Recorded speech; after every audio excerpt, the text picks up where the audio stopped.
Hi, chat. Hello, hello, Jake. Thank you for the sub. I appreciate it. Hello. Hi, hi, hi. How is everyone doing? How is everyone doing? God, chat, I'm struggling with body dysmorphia bad today. Hi, Nikki. I saw a TikTok earlier. I want to tell you the story. It's fine, like I'm fine, but like I saw a TikTok earlier, and it was this person that made me prettier by photoshopping in my waist and like put a before and after picture, and I was like,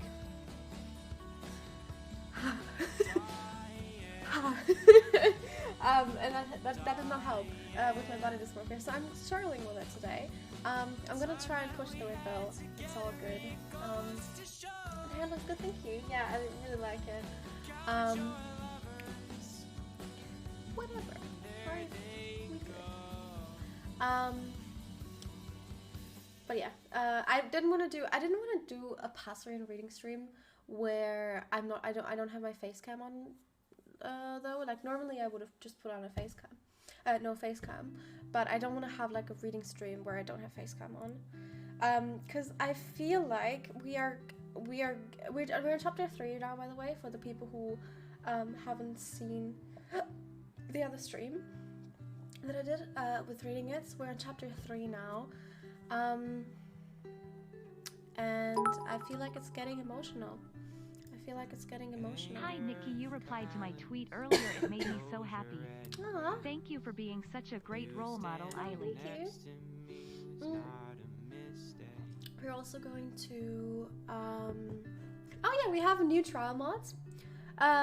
Say hello, new trial mods. They're on trial for about a month, I think, and then we'll see if we choose them.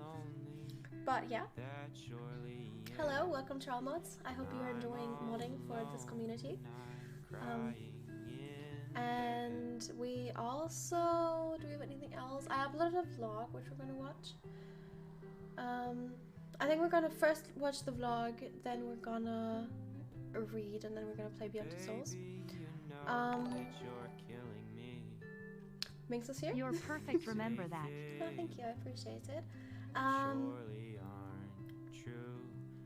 Yeah, Minx is here. She is in the other room, streaming herself. Jack's here, as always, as you should be. Salacia, thank you so much for the sub, I appreciate it, thank you. We're doing, for the people, in case you didn't see it on Twitter, I announced it on Twitter, but we are doing the main channel stream for the vlog tomorrow. Can you say hi, Serena? I love you so much. Am I quiet? Oh, yes, I am quiet. I'm so sorry. I should be louder now. Casey, thank you so much for the sub. I appreciate it. Thank you. Hi, Jack. Much better. I'm glad. Yeah, it's my microphone. But yeah. Shall we start with the vlog? Actually, I don't know if I can. I have an ad on my own vlog. Valerie, thank you so much for the sub. I appreciate it. I don't know if I can tell the story. But the vlog is edited by one of my good and old friends. We've been friends for don't think you've Hi, Nikki. How are you today? What's I'm good. Passerine? How are you? Passerine is a fan fiction, mainly based around the Sleepy Boys, so Wilbur, Techno, Tommy, and Phil. But it has other characters in there too. I know that my character is in there. I haven't read there yet though. I don't know when my character is appearing. But yeah. Yeah, my vlog is edited by one of my very good friends and very old friends. We've been friends since... Let me ask him.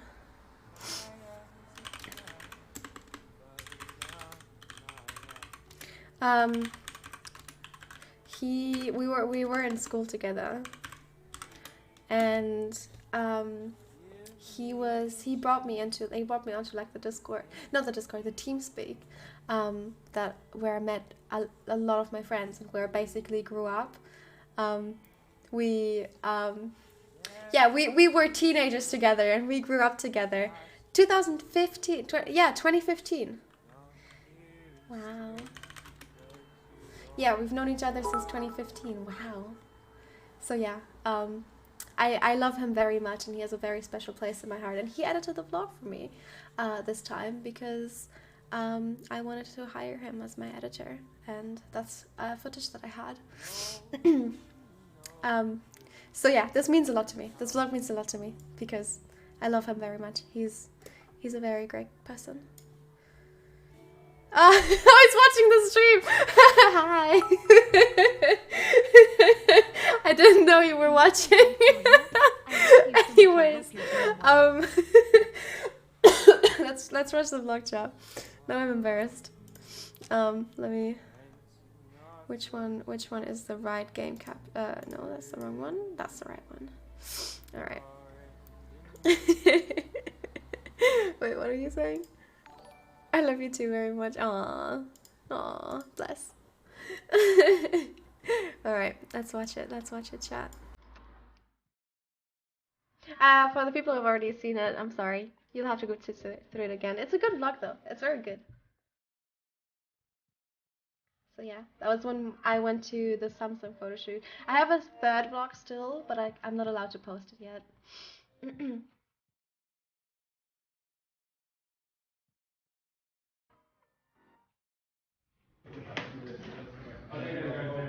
It was really fun though. It was very exhausting that day, but it was very fun. Show us some dance moves. Show us something.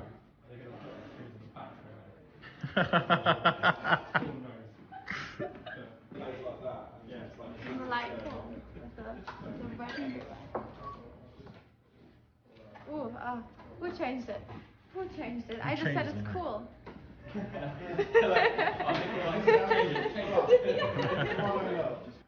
I look so cool. Ah, thank you. I was very anxious about all of the like Matrix shoots because I obviously had to wear like this very tight, leathery, not leather. What is it? People with ADHD save 10 hours reading articles with this Chrome extension. But no, by all... Sorry, ad. Latex, yeah, latexy thing, and I was very, very anxious about that. I tried to not eat anything like bloating for 3 days before that, and then the day before that, I ate donuts, and I realized, oh shoot, that was a mistake. How are you doing, So, Stevie? yeah. I'm doing well. Was I hot in it? I was, great. yes. Thank you. I was very hot in it. Not as hot as Stevie was in the bald cap, though. Stevie had to go think you bald will for Shave your this. head after this. I think I should have just done it before they did this, really. Made it easier for them. But Yeah. I can't see myself, though. Yeah, true. As you You'll can see probably But yourself. yeah, it was tell. really fun. Thank you, Chad. Thank you. I'm excited. Yeah. Me too. It's gonna be so good. You lot are getting more out of this than I am. Oh, do you know what's really funny? For the people who don't know, do you guys remember on my main account when I played Minecraft with Stevie? He did a charity stream during that, and he had to shave his head now, so he's actually bald now. It's always interesting to see yourself bald. Funny. Alright, you next then. Yeah. Maybe not now. You know, we don't want to. You should have done that a few weeks ago, you know? We were actually doing this. So kind of you. I know, right?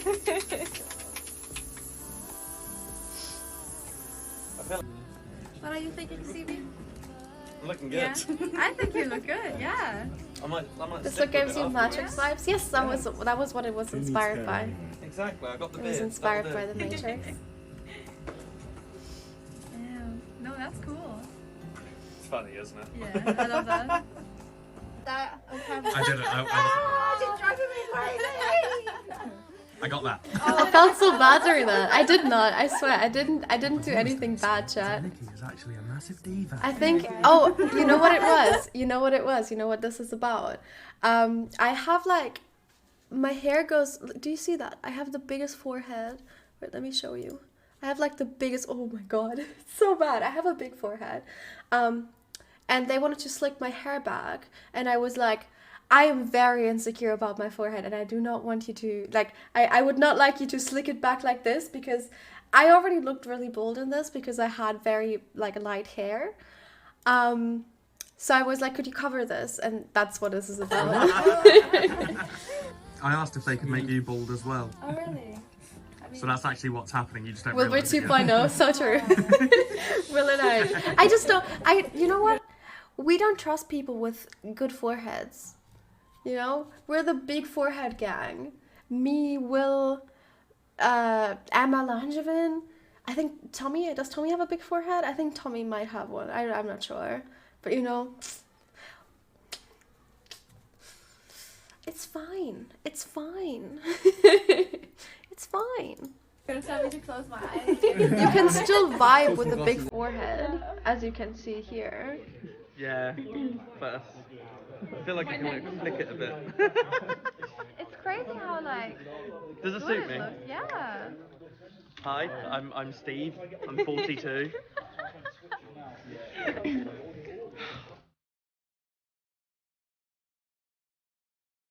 There it is, the outfit. It was cool. I felt really cool in it. It was very squeaky. You can hear in some scenes that it's like very squeaky. I'll show you.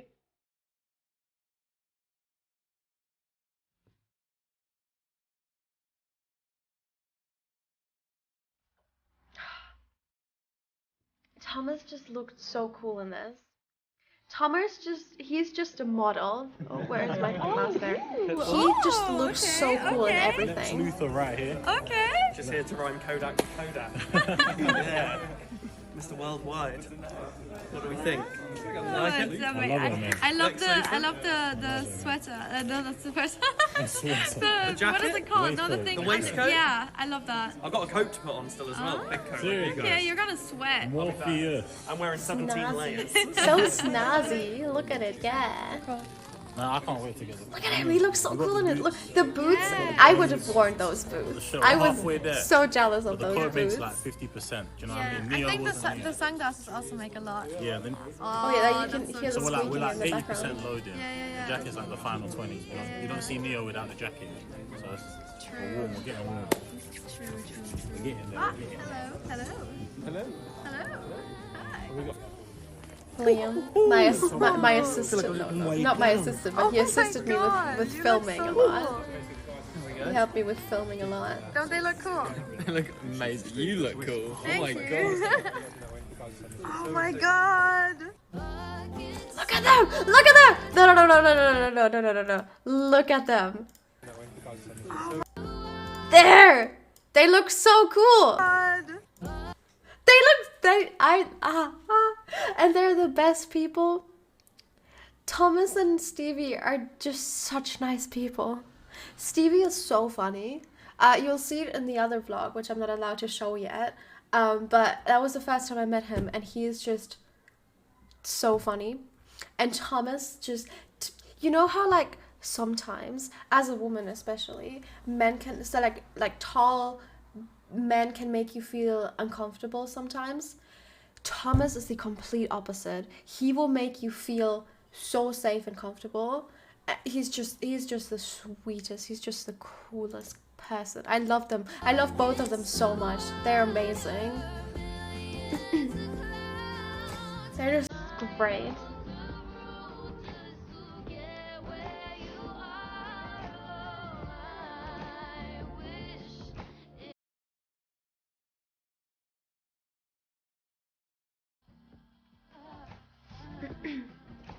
It was really fun. Good evening.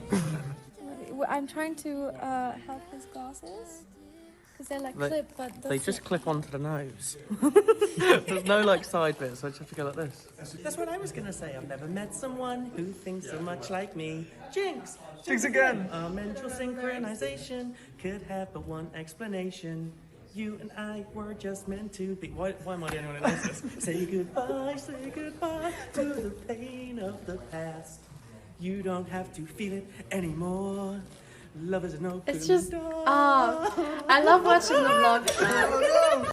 People with ADHD Yes! spend 10 hours reading articles with this Thank you, Chrome Ad. extension. But no, by all It's a disaster! Thank you. We do have fun. I'm giving myself money here, chat. I'm paying. I mean, by watching the ads, I'm giving myself money. That's pretty funny. Look, this is Liam. He is helping me. I'm Chief Olga. Yeah, you are the lead. I was like, why does it all look like more in our face now? It's because they darkened it. Yeah, I don't use AdBlock on YouTube. Yeah. Or anywhere. Shut the thing. We have to stick with. We have to This looks really cool. like put up with I like watching this a the lot. ads. So scared to trip. Was it hot there? Especially, so like in this area where we were filming. Wait, you will see it. Like in this area, in like the white area, there were obviously like studio lights like everywhere. So it got really hot in this area, and then once you stepped out of it, Gold Winter, well, thank you so much for the sub, I appreciate it, thank you. Once you step out of it, you would just have like the cold AC. So after every scene that we shot, we would all just step out, like remove our. I couldn't remove my coat because I had my microphone taped to it, so I couldn't remove it. But Stevie and Thomas were just like remove the coat, just stood there in the AC for a bit because it was very hot, and obviously we were wearing the costumes, so we were really hot too.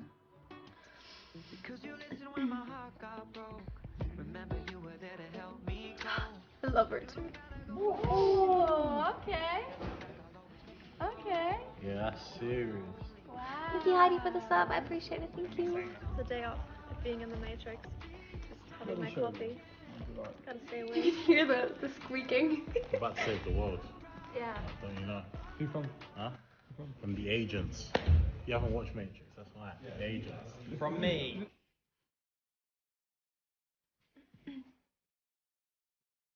Cute.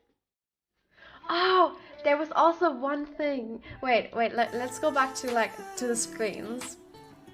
There, the screens. Oh god, I don't wait. Is there what is there? There. The screens, right? There was a there on the screens there were like people from Guild just like shown. And we finished filming one of the scenes, and we probably because Thomas and I already filmed before, because we filmed in the bar before, and then we went over here and filmed here. And so Thomas and I have already been filming for like 2 or 3 hours, and we were really exhausted already.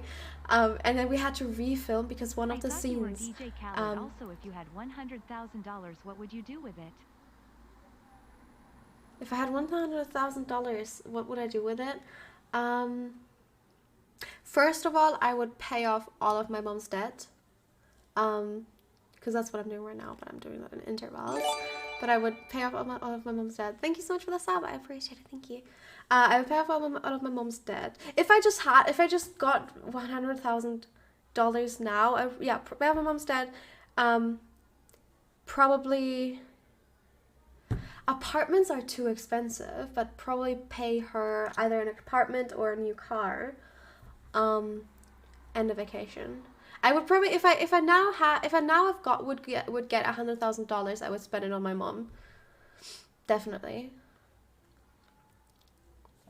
Anyway, oh no, yeah, one of the scenes got correct. Like something was wrong with the scenes. I don't know if I'm allowed to say what was wrong, but something was wrong with one of the scenes.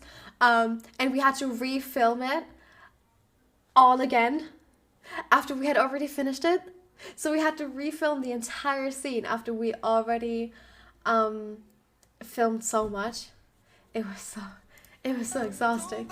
It was fun though. It was fun, but it was so exhausting.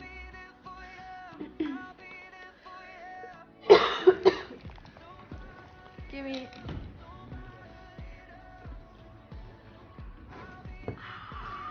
Yeah. So cool.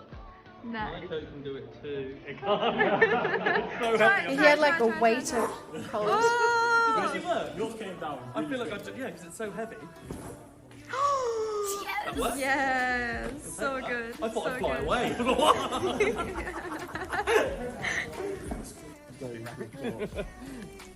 I was cool for a second.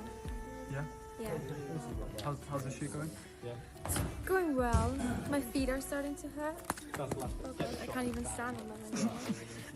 At the end, I just had But to it's sit. going well. It's going well. It's fun. Yeah. Are you enjoying sitting? Okay. Okay, that's awesome. It's incredible. Yeah. We'll just grab this. It's really cool. It's good to be behind the camera, that's for sure. Yeah. Yeah. I mean, it's fun to be in front of it. It's just, you know, a lot of standing. Yeah. And we're gamers. We only sit down. So. Yeah. Truth. Yeah. How are you feeling now that it's over? I'm so excited to take all of this off. Oh, I believe you. See me rip my balls down. Stevie, How like are you all feeling? all day, he was in that bold cap. Yeah. It must have been It's a wrap. such a relief. It's a wrap. It's a wrap. Woo! I can't take off my tie. Oh no! Struggling. Yeah. How do you feel? I am very happy. It was a lot of fun. Did it go well? Yeah, I'm excited to brush through my hair because it's very hard. And I'm sweating. Here we go then, go on. Oh, Do what getting you his gotta bald do. cap removed. Well, look, It's like a bucket of water just going to release. she covered all of my At pores. least he looks good bald. True. Oh, This is surgery. Do you want me to do it? Yeah, so you can have that on full video. Get you home.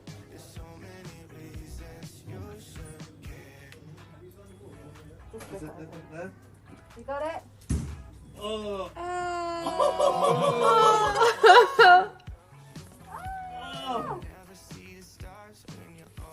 Oh my. I forgot he had hair. True.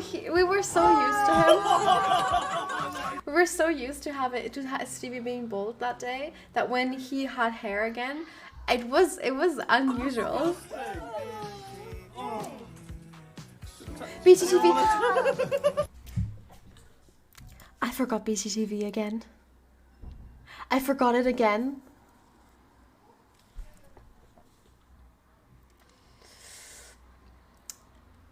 How many times has Nikki forgotten BTTV now? Like, what, 4? You can remind me. Yes, mods, please remind me. I know I also need to change something with Fossabot. Yeah, just remind me. That would be really nice. Thank you. Oh, thank you so much. At least now you know you look good bald. That's all. Exactly. That's all that matters. Oh, put it back. Come all out. I'm funny. Big one, long one. That was not easy wearing it again. Productive day. Here's a video. Yeah, it's a video. We're done. Thank you, We can Natalie, screenshot for the video. to yours. I Yeah, that's how you take pictures sometimes. Yeah. Uh-huh. Yeah. Watching you Yeah. play story games. Yeah. Oh, okay. Uh-huh. Yeah. Yeah, I'll take any suggestions. For sure. Mom, thank you so much for the sub. I appreciate it. Thank you. It's amazing. It's okay. That was good. That was good. Yeah. He's an embarrassment. Aww.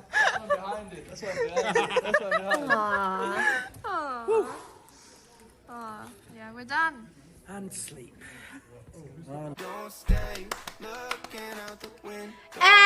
Hey! Did you like it, chat? Did you like it? Yes. Aw. I'm glad. Yeah, like I said, I do have another video already in my drafts, and I'm vlogging tomorrow. It's just I had to quarantine. I was quarantining. I didn't have to quarantine, but I was quarantining for the last few weeks. Not weeks, days. Weeks. Like 2 weeks. Ever since after the meetup. Just because like some people caught COVID, and even though I was negative and I didn't have COVID and Rihanna didn't have COVID either, I still wanted to quarantine just in case. But now I'm out again and now I'm done with quarantining, so now I can vlog and and I have a lot of plans. Sorry. Oh. Am I okay? Yeah, I'm okay. And I have a lot of plans, so we'll be doing that very soon. Thank you, Megan, for the bits. I appreciate it. Thank you. Okay. How did I have this? I had it here, but this is the wrong screen. I have to change it to this one. No, this one. No, this one. Yeah. Too many screens, chat. I have too many screens. No, what do you think? Face the game recommendation as A Plague Tale: Innocence. I actually bought that. I did buy that. Or it's on my Steam wish list. I either bought it or it's on my wish list. Oh, there you can see it. Let me quickly look actually. No,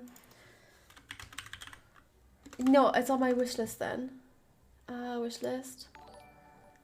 Yes, it's the highest game on my wish list. I really want to play that. So it will be played, yeah, for sure. Now that you recommended it, too. We are at chapter 3, right? Yeah, I think we are at chapter 3. Yeah, Jack's gonna stay in the screen chat. I'll move you. I'll move you here. You can be here. You can hang out here. Okay. I'm gonna do the disclaimer again. I am not native English, and I have How do you feel I'm not good at reading in general. So I will pronounce some words wrong. I will stutter here and there, or just you know, not even know what certain words mean. I'm gonna do my best. But yeah, just so you know, that's the disclaimer. I'm quickly gonna look for some DMCA free classical music, because I think that's the one that we listened to before. And let's start. Oh, last time we read, like I said, we read the first 2 chapters. We got introduced to most of our, no, all of the Sleepy Boys. Yeah, we got introduced to all of the Sleepy Boys, starting with Technoblade and his friend Phil. Phil at some point, Technoblade is an immortal, and so is Phil. Phil at some point disappeared and started his family and his own kingdom with his, and he had a wife and 2 sons, Will and Tommy. And we ended on Will and Tommy's mother dying, and it was very sad. It was very sad. Oh, I need to move. Hello, Nikki. You've been such a great inspiration to me. Do you have any favorite movies? Also, can you say I love hello your to my name. cousin and I? Your name is my favorite movie. I don't know your cousin and his name. You should give me the names if I have to say, or if I should say hello to someone. Anyway, Passerine, chapter 3. When the cold wind, is the music loud enough or too loud?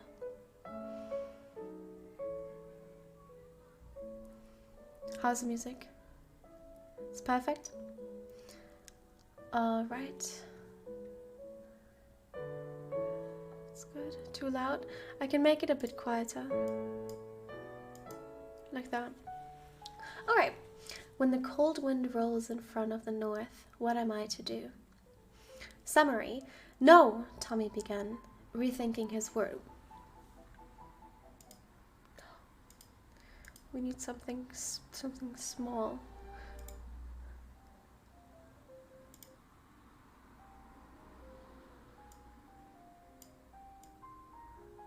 Okay. No, Tommy, sorry, I was changing the music. No, Tommy began, rethinking his words even as he was saying them. Being king has nothing to do with it. I guess I mean it was different before.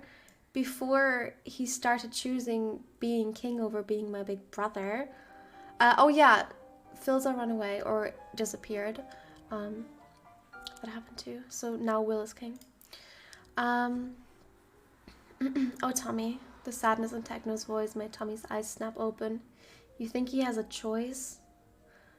Or hypocrisy, happiness, and the heaviness of certain secrets. Okay, the chapter's trigger warnings are as followed. Panic attacks. So, just so you know, trigger warning, panic attacks. Tommy knew a thing or two about secrets. He was 5 years old when he first heard the word whispered from his father, whispered from father to son. Let's keep this secret, all right, Will? Dad had said in a gentle hush of midnight, unaware that Tommy was right outside the library door, hanging on to every word. Even then, Tommy must have known Wilbur was special. If Dad was speaking to him like that, not like he was an annoying child, but like they were equals, bearing the same burdens and battle scars. But what if they never go away? Wilbur had whispered back. Tommy had never heard his older brother so frightened. Tommy walked away before he could hear the rest of the conversation. He was obviously not privy to. Looking back, perhaps some of him wanted to preserve his guided image of his older brother, like a dead fossil crystallized in amber. Because older brothers were never scared. Older brothers never bled. Older brothers never cowered. Older brothers were immortal. He would hold on to that belief until it was too late.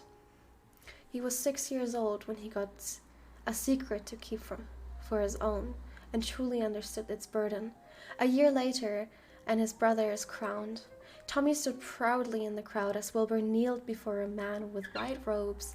The sunlight from the windows caught in the jewels of the crown held over Wilbur's head, a crown that was once their father's, but no longer. Wilbur recited oaths of protection and generosity, goddess and goodness and fairness, righteous justice, and unwavering fealty to the kingdom. And the robed man proclaimed him as King Wilbur, protector of the realm, ruler of the kingdom. Long may he reign. Tommy had cheered the loudest, enough to shake the rafters above, and when Wilbur smiled, he knew it was just for him.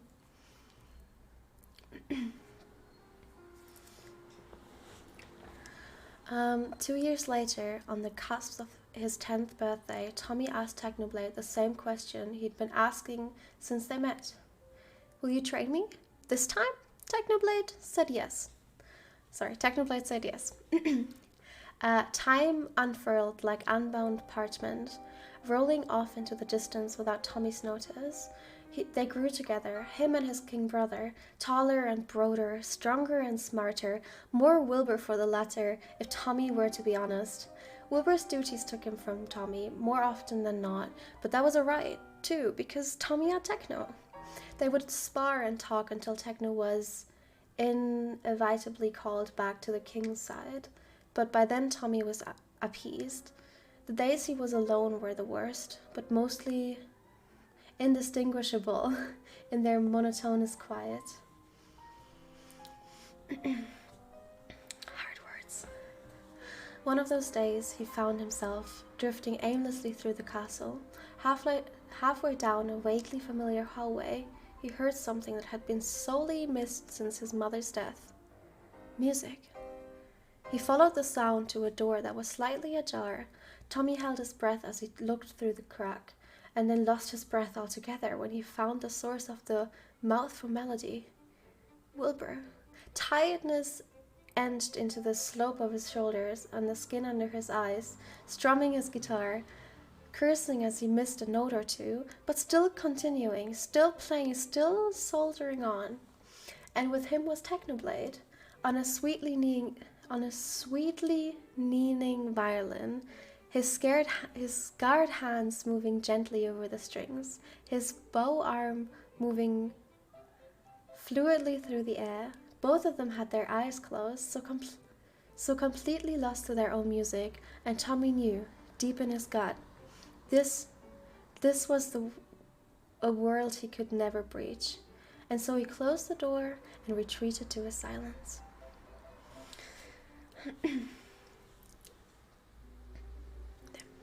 At 15 years old, Tommy was the oldest he'd ever been, but he never felt so young. Wilbur's official chambers were not meant for those outside of his council, but Tommy had never been one for the rules. The guard outside the carved double doors, truly pretentious in Tommy's correct opinion, merely sighted at the sight of Tommy coming down the hallway and shuffled to the side to let him pass.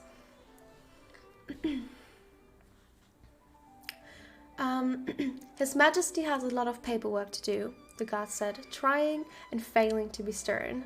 If so, then His Majesty could certainly welcome my esteemed company, Tommy replied, giving the guard a grin and a salute as he pushed his way into the king's office. Beyond the door was a large, sparsely decorated room. There used to be paintings on the walls of past kings, their forefathers with gold hair and brilliant blue eyes, but the first thing Wilbur had done as king was take them all down. Tommy remembered sitting on the floor of the offices, staring up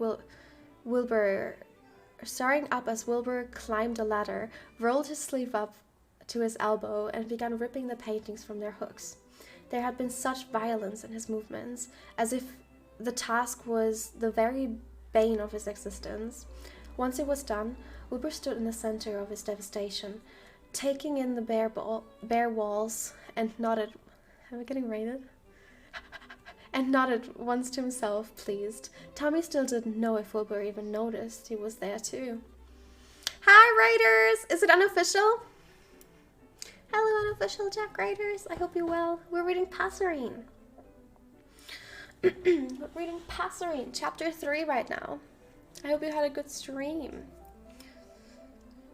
Yeah, trigger warning, panic attack for this chapter, just so you know, in case you just came here. Hope you had a good stream with Jack, though. I know you did Laugh You Lose with Jack and Scott. Hope that was well. Hope that was fun. My mouth is getting, even though I'm drinking, my mouth is getting so dry.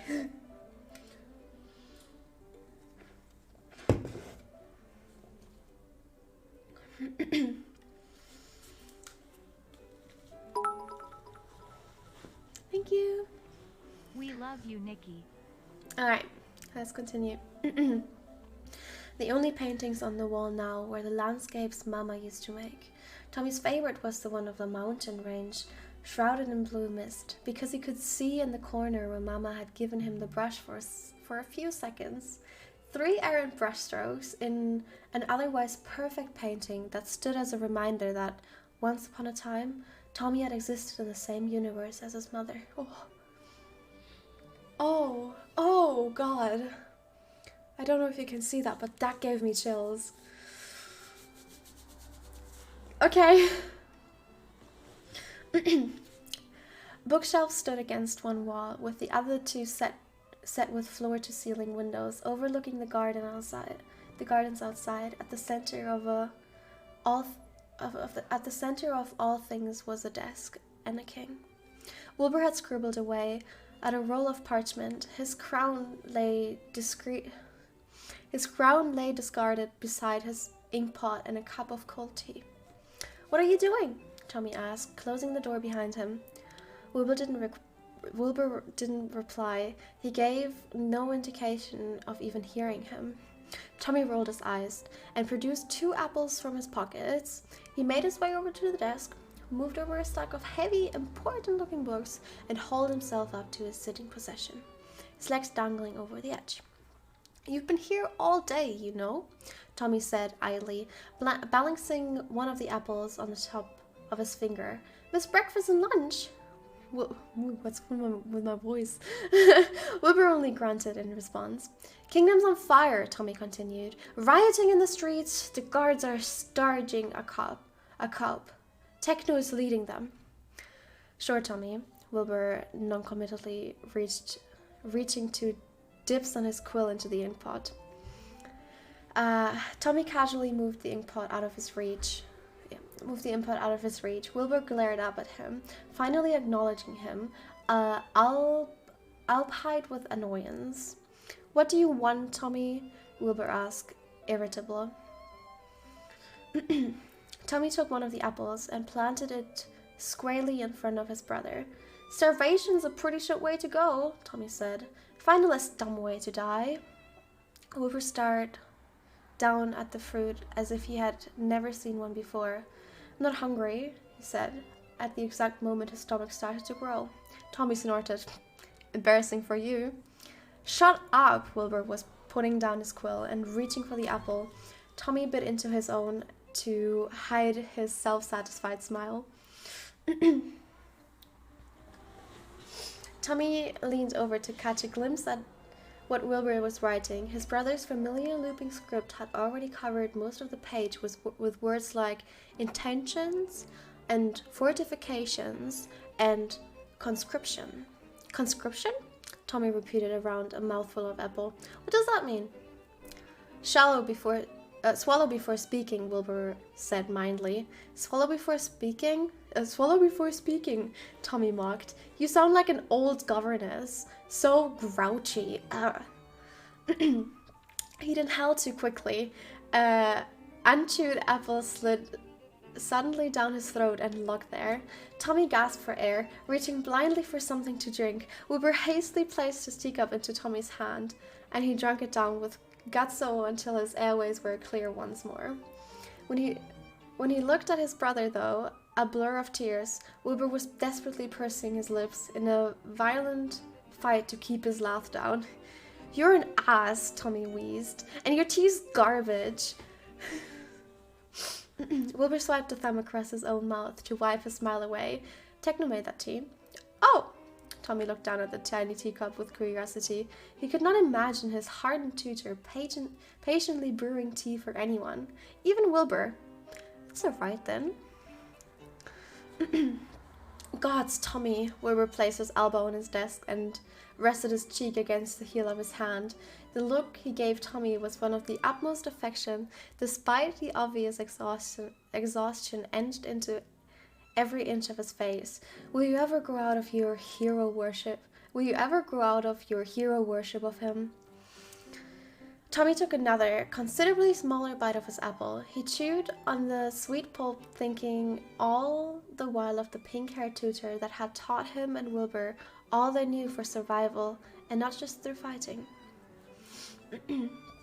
Techno could have left. He should have left. After those long nights of Tommy waking up crying, Wilbur's dark moods, days where both of them felt so frayed and unwelling each other felt like the only way to fix it, of frustration and anger, with no other way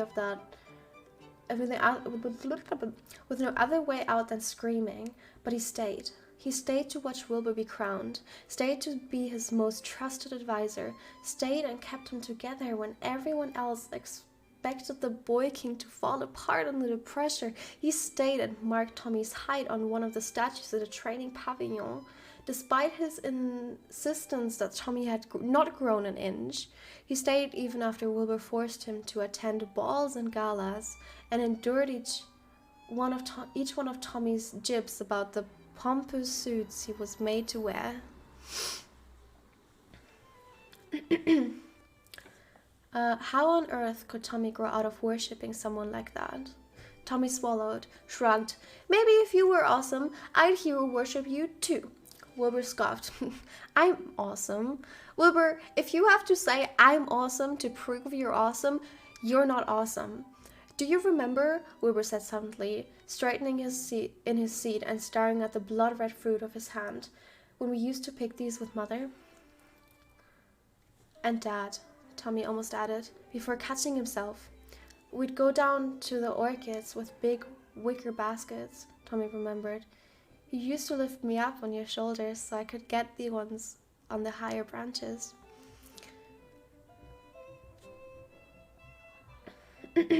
A wistful smile, sorry, I'm drinking energy drinks, so a wistful smile tugged on Wilbur's lips. "I probably can't lift you now." "I'm not that heavy." Wilbur shook his head.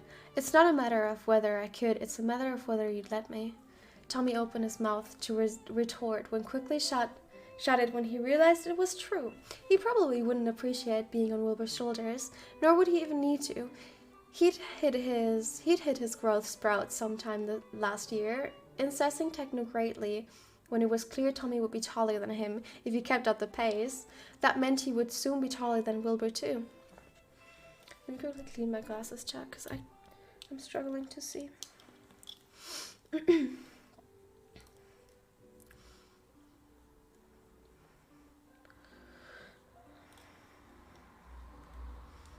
What am I reading? I'm reading Passerine, which is a fan fiction about the sleepy boys. Feels better. What kind of cat is Zuko? Zuko is a Siberian ragdoll mix. And he is a very good boy. Okay. Okay. I can see now.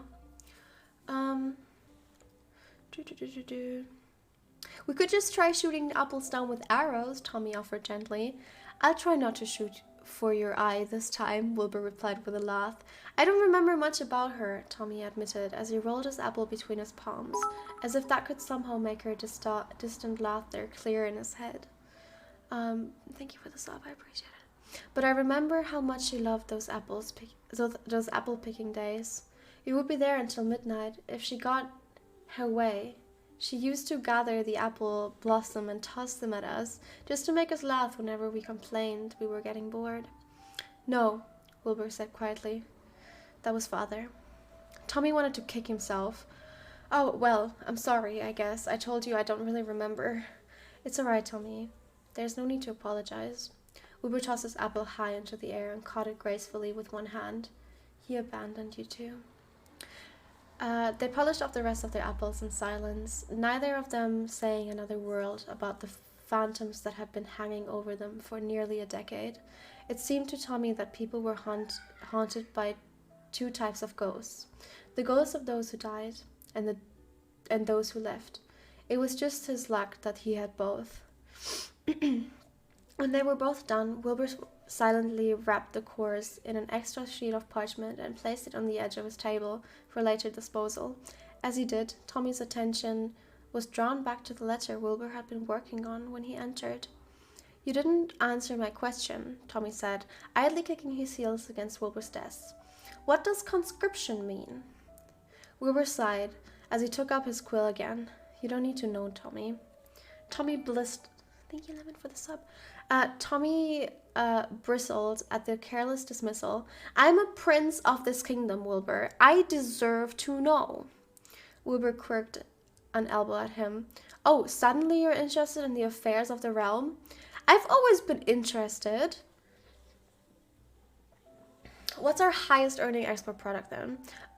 Tommy scanned the table. Apples? Tea? Parchment?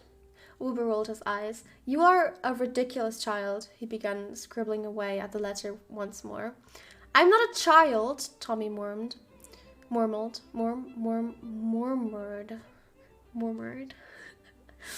You are. Look at yourself. You're supposed to be a prince, and yet you spend your days play fighting with Techno, or annoying the guards, or annoying me. What part of your behavior isn't childlike? Wilbur's quill stopped in the middle of a sentence as his word settled over him. Tommy felt heat rise from his cheeks and hurriedly got to his feet before Wilbur could see. Thank you for the sub. His gut crunched at the insult, and the lingering taste of apple on his tongue turned rancid and bitter. Tommy, Wilbur called, but Tommy was already making his way towards the door. Tommy, wait!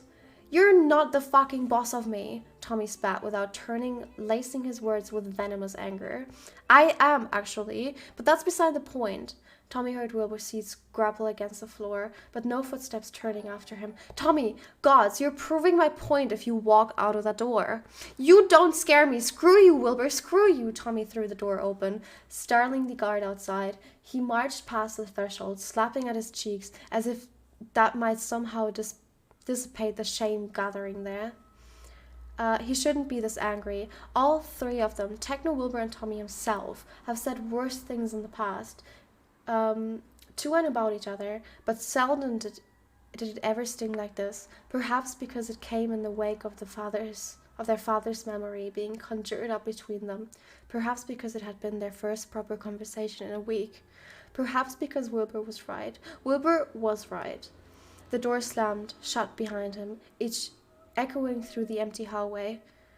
Come on, Tommy. Come on, Tommy prayed. Run after me. But the door stayed closed. and that was answer enough.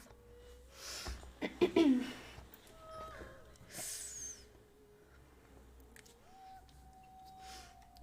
let me do something real quick. Because I'm already, I keep scrolling and you won't be able, you can't see it. So let me do it like this. Maybe that's better. Tommy found Techno in the training pavilion. Ma'am, I am trying to read here.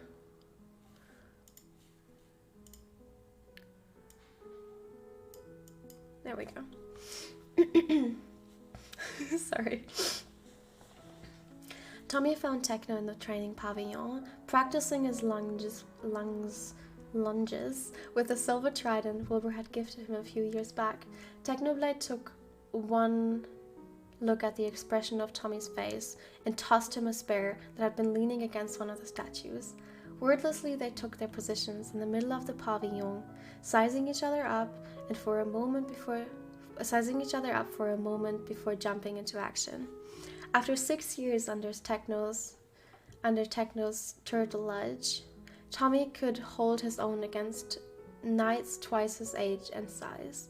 He'd even beaten Wilbur in once, though the older sibling profusely maintained that he went easy on Tommy. But he had never beaten Techno.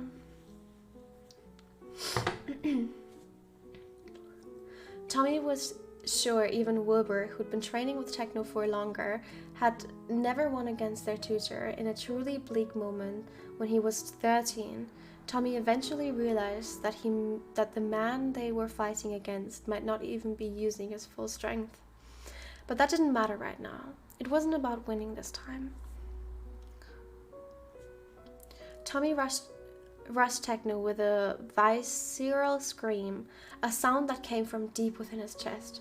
Techno deflected him easy enough, but Tommy continued the onslaught, dealing blow after... Thank you so much for the gifted sub, I appreciate it. After teeth-shattering blow. He kept screaming through it all, screaming nonsensically, screaming at his brother, at his dad, at his kingdom, at the gods themselves. He felt as if his throat might tear itself apart. Tommy managed to push Techno back towards one of the statues, the one that bore marks of Tommy's height over the years. Techno grunted as Tommy shoved the butt of his spear against Techno's chest, and then retaliated by catching its shaft on the prongs of his trident. With a single jerk of his arm, Techno ripped the spear out of Tommy's hand.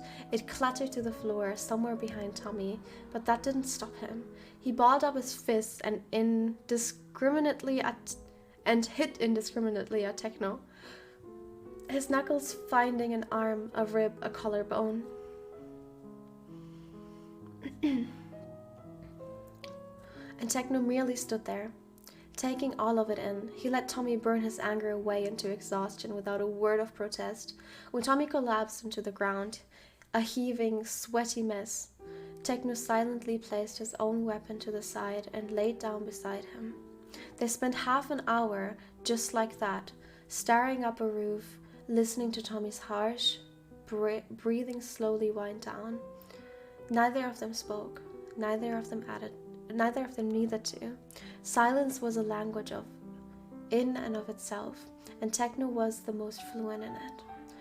And so he was the one who knew just how to break it. Let me guess, Techno drawled. You and Wilbur had a fight again.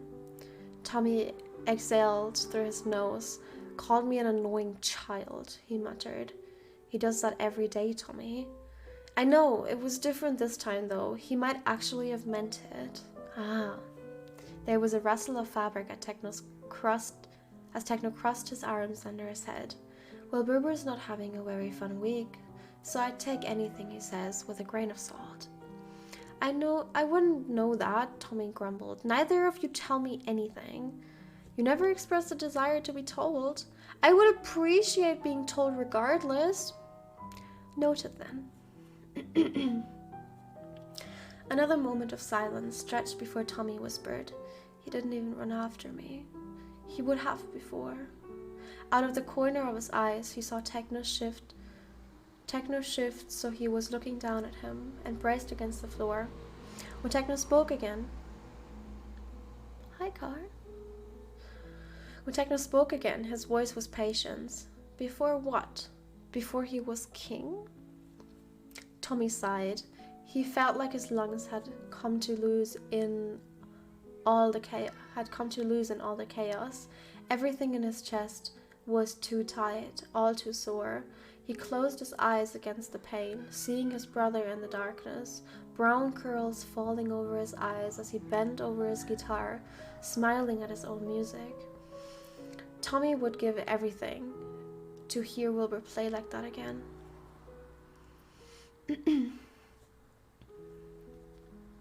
No, Tommy began, rethinking his words even as he was saying them. Being king has nothing to do with it. I mean it was different before. Before he started choosing being king over being a big brother. Oh, Tommy. The sadness in Techno's voice made Tommy's eyes snap open. You think he has a choice? Tommy rolled over to finally look Techno in the eye. Not much had changed with Techno over the years. He still keeps his hair long and occasionally let Tommy braid it. His hands remained as scarred as ever, with some fresh ones now and again from adventures he told no one about. And he still wore shirts with too many ruffles for Tommy's taste, but he no longer had the emerald earring he used to wear when they were younger. Tommy couldn't remember the last time he'd seen Techno with it. In its place was a sapphire Tommy had given him 2 years ago, mostly as a joke, and he'd only admit he was pleased to see Techno wearing it under the threat of death. Techno's expression was shattered. In that way of his... Sorry. Let's start again. Techno's expression was shattered in that way of his whenever uncomfortable topics came up. His past, state secrets, Dad. Something's really happening, Tommy said, watching Techno's face carefully. Something bad. Techno's face remained unchanged, save for the telltale quirk at the corner of his mouth that signaled his anger. Tommy had only seen Techno truly angry a handful of times, and was not eager to add to that list. Things are a bit fragile right now, Techno said, but I'm trying, I really am, and I need you to know that, Tommy. I do, Tommy said resoundingly. I trust you.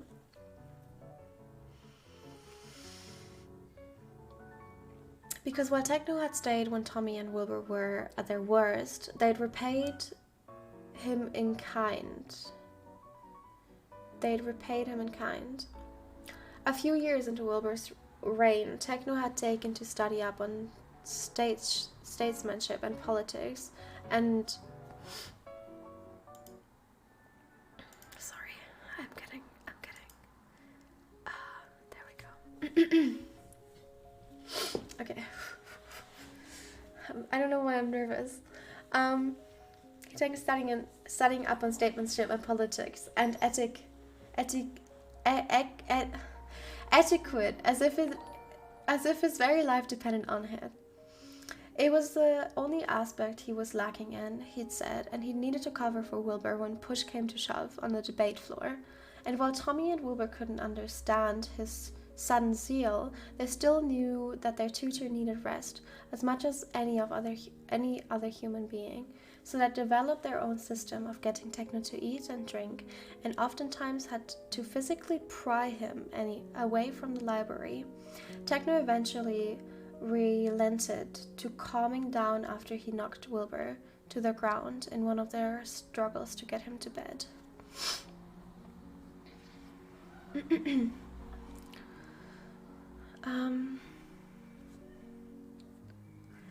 And when he sometimes disappeared in the middle of the night or went off to God's nowhere for days on end, he'd simply welcome him back when he was ready, no questions asked.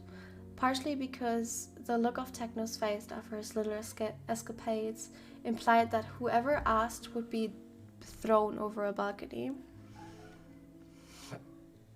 If things are so bad, why are you here then? Tommy asked. Shouldn't you be the king's side, Sir Right-Hand Man? Techno wrinkled his nose in response. Oh! Laughter bubbled up out of Tommy, unbitten but welcome. I see. He kicked you out too, didn't he? I suggest a solution that would end all of problems very easily. Wilbur vetoed it adamantly. Tommy grinned. You're throwing a tantrum? Techno scoffed. I am not you, Tommy. He paused. But I suppose under the dictionary definition of a tantrum, I am currently in the middle of one. Tommy began to laugh. That sort of laughter that ended in wheezing and hiccups. Techno watched him with a faint smile, and the two of them basked in the simplicity of it. Just two boys on the floor on a hot summer day, laughter bouncing off their skin. Stop talking. Thank you. Of their skin like sunlight. Sorry. I need like a better playlist. I need a calm playlist. That was not calm.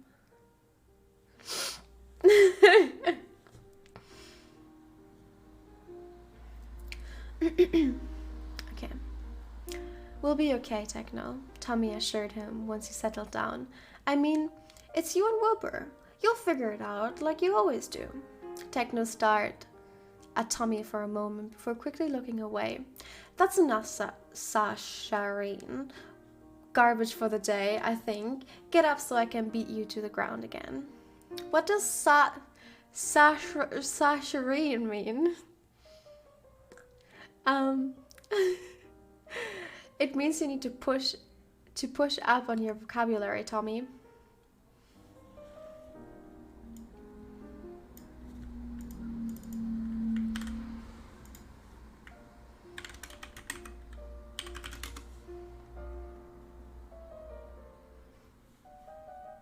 Saccharine.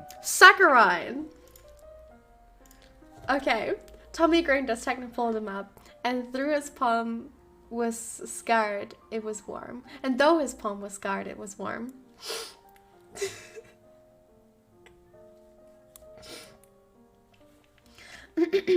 Tommy rolled his shoulders back until he heard the satisfying pop of his bones righting themselves. He and Techno had sparred until the sun went down, at which point a messenger had arrived to inform Techno that King Wilbur had said uncle, and was crying for help. Not in those words, but close enough in interpretation.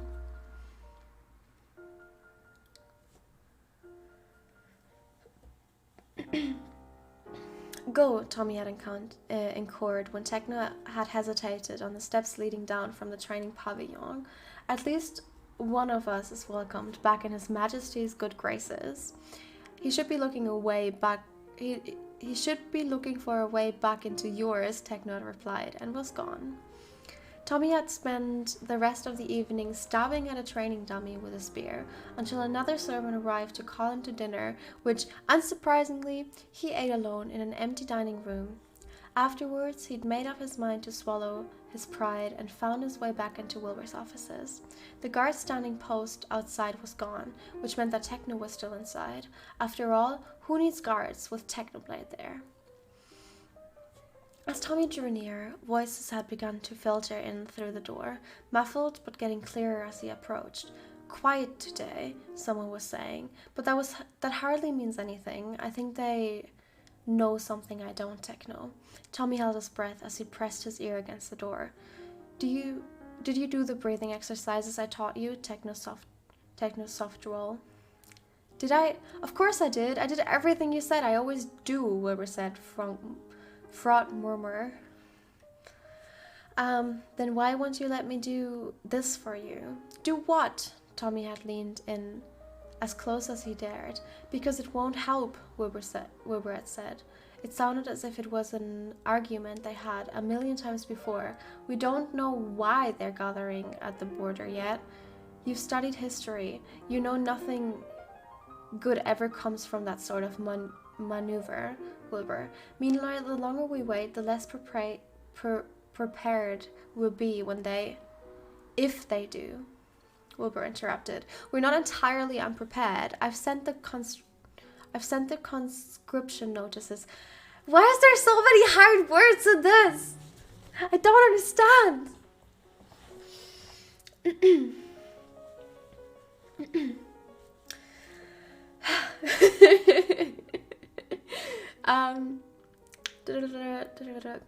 Okay, there was a loaded pause.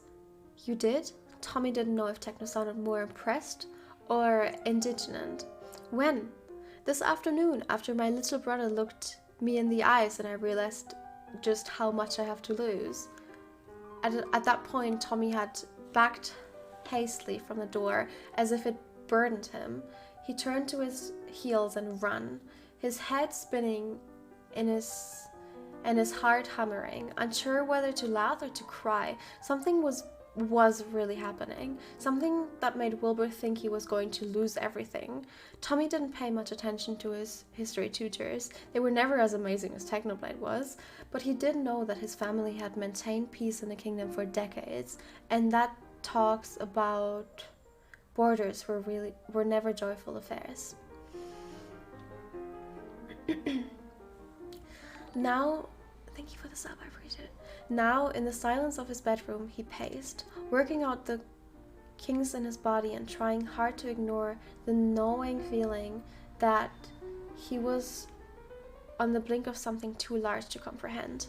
But there was one thing he knew for certain. None of this would be happening if their father had stayed. Techno did, even when they had only known him for a few months. What had stopped him from doing the same?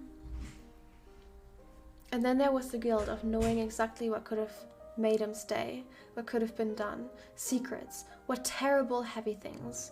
Tommy was still wearing a path through his rug when the knock came, startling him up with his thoughts. Yes? He called, suddenly getting up the urge to reach for one of the decorative swords hanging from his wall.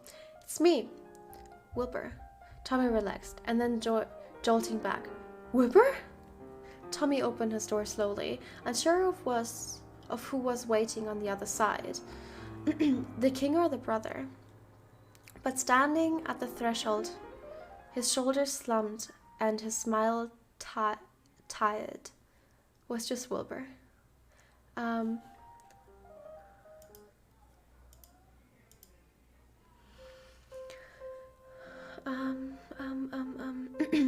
Hello, Wilbur said. Can I come in? Tommy rolled his eyes. Techno told you to come, didn't he? The smile slipped from Wilbur's face. Does it matter? He asked exhaustedly. Suppose not. Tommy stood back to let Wilbur inside.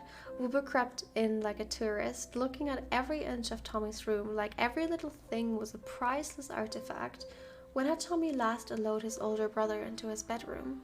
Most likely around the same time Wilbur moved his things into the king's quarters. I like this, Wilbur said idly, pointing at an ancient morning star hanging next to the door. Really ties the room together, I think. Cut the crap, Wilbur, Tommy snapped. The morning's vehemence returning like bitter waves to the shore. Just tell me why you're here. All right. Tommy leaned against the wall and crossed his arms, watching Wilbur suspiciously. Talk then. Wilbur crossed his legs and returned Tommy's security tenfold. His dark eyes seemed to be made for the very purpose of staring people down. First of all, I would like to apologize for what I said earlier. You're never an annoyance to me, Tommy, but you are a child. Wilbur held up to the silence of him. Let me finish, he said, wielding not the authority of a liege, but the firstborn sibling. You are a child.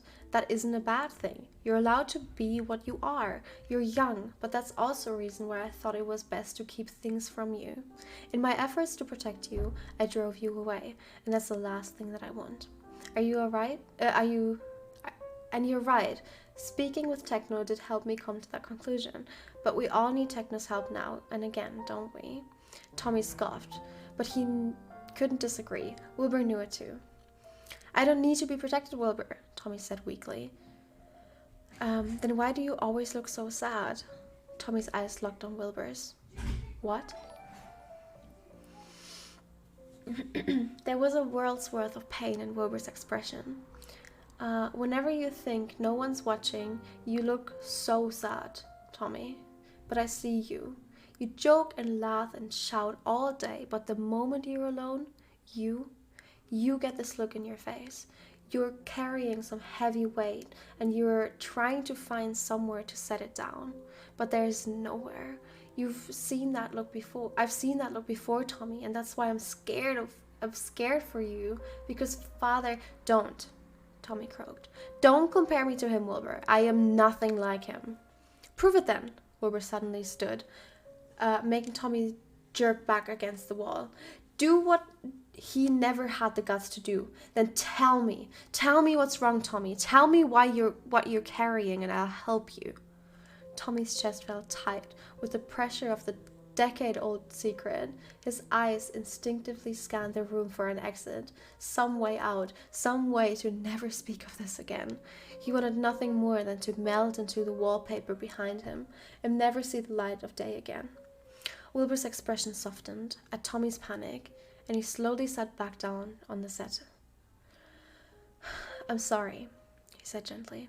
I didn't mean to. He pinched the bridge of his nose and let out a long sigh. I'm so shit at this. Okay, here. To prove you that I can handle your secret, I'll tell you mine. Tommy's brows furrowed. You have a million secrets, Wilbur, maybe even more than that. I know, but this is the secret, Tommy. There it was again, the feeling that he was standing on this precipice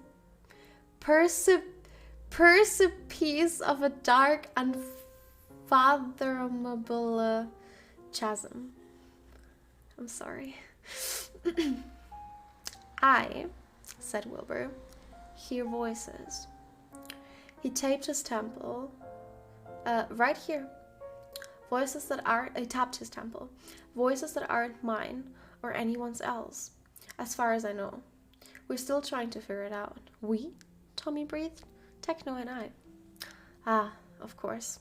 Tommy leaned slightly forward, confusion and fear warring his gut. What do these voices say?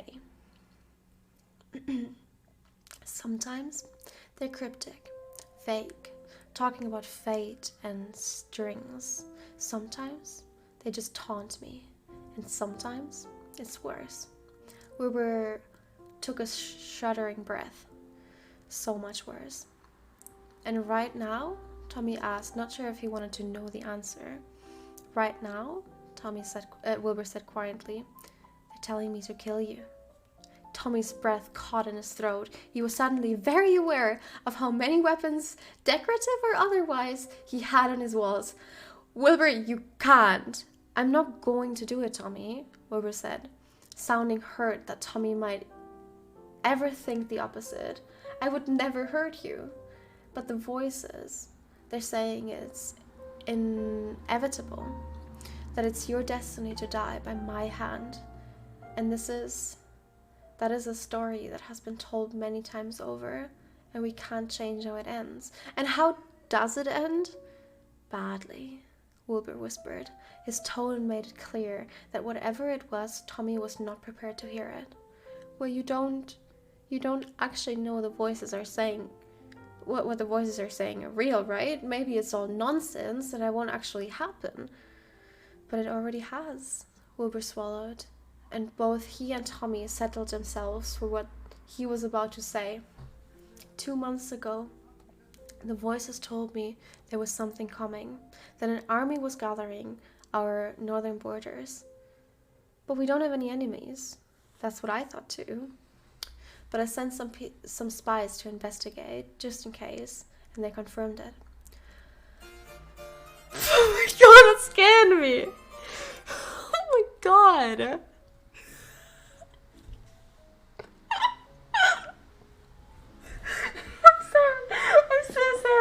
I'm so sorry, this music, oh my god.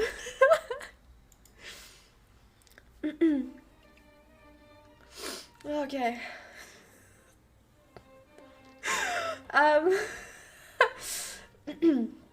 We don't have any enemies. That's what I thought too. Blah blah blah. That was what was it that Techno said? What was it what Techno said? Wilbur's not having a very fun week. Tommy might laugh at how huge of an underestimate that was if he wasn't too busy choking on his own tongue. War. Such a small word for such a big thing. Well, Tommy slid to the floor of his legs. Tommy slid to the floor as his legs gave out. That's that then. Techno and I are trying to make contact with the foreign army's generals, Wilbur said, and Tommy noticed for the first time how many silver hairs Wilbur had acquired. Almost glowing in the moonlight, streaming from the windows, we're doing everything we can to stop it from happening. Tommy, but yes, that's it. Those are the biggest secrets. The rest from happening, Tommy. The rest are inconsequential. He took a deep breath, as if to steady himself. I think it's your turn, Tommy.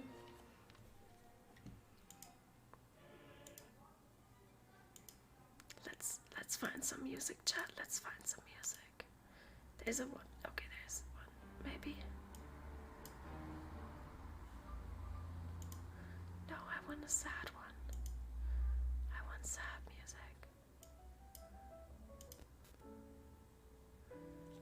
music. We need sad music, chat.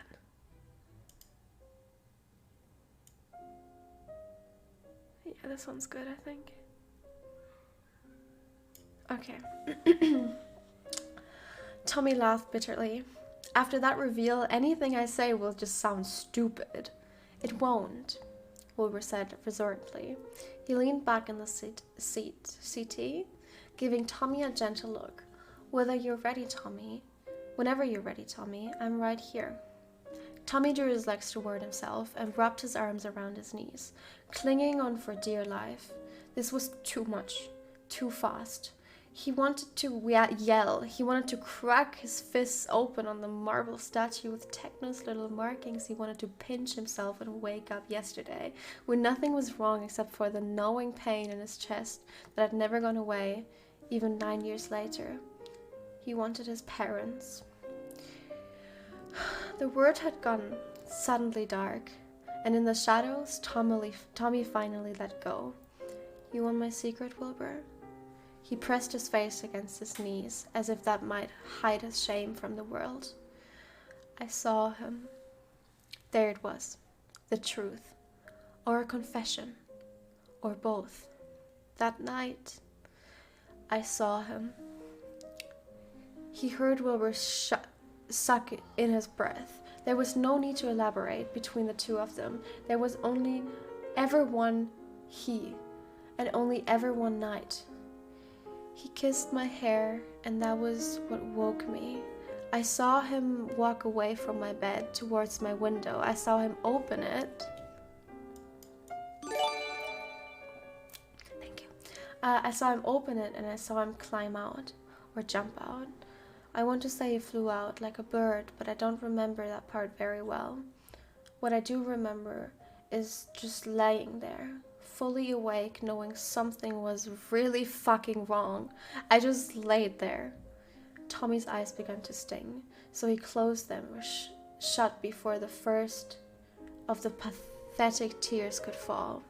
Eventually, I climbed out of bed, and I went to their room.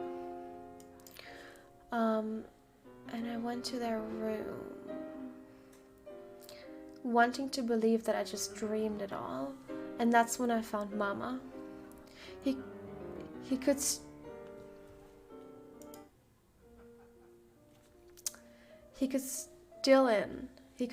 in his mind's eye.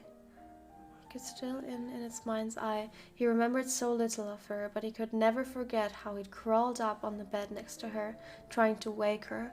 He could never forget his confusion when she refused to, nor the blinding pain when he realized why. And most days, Wilbur, that's all I think about.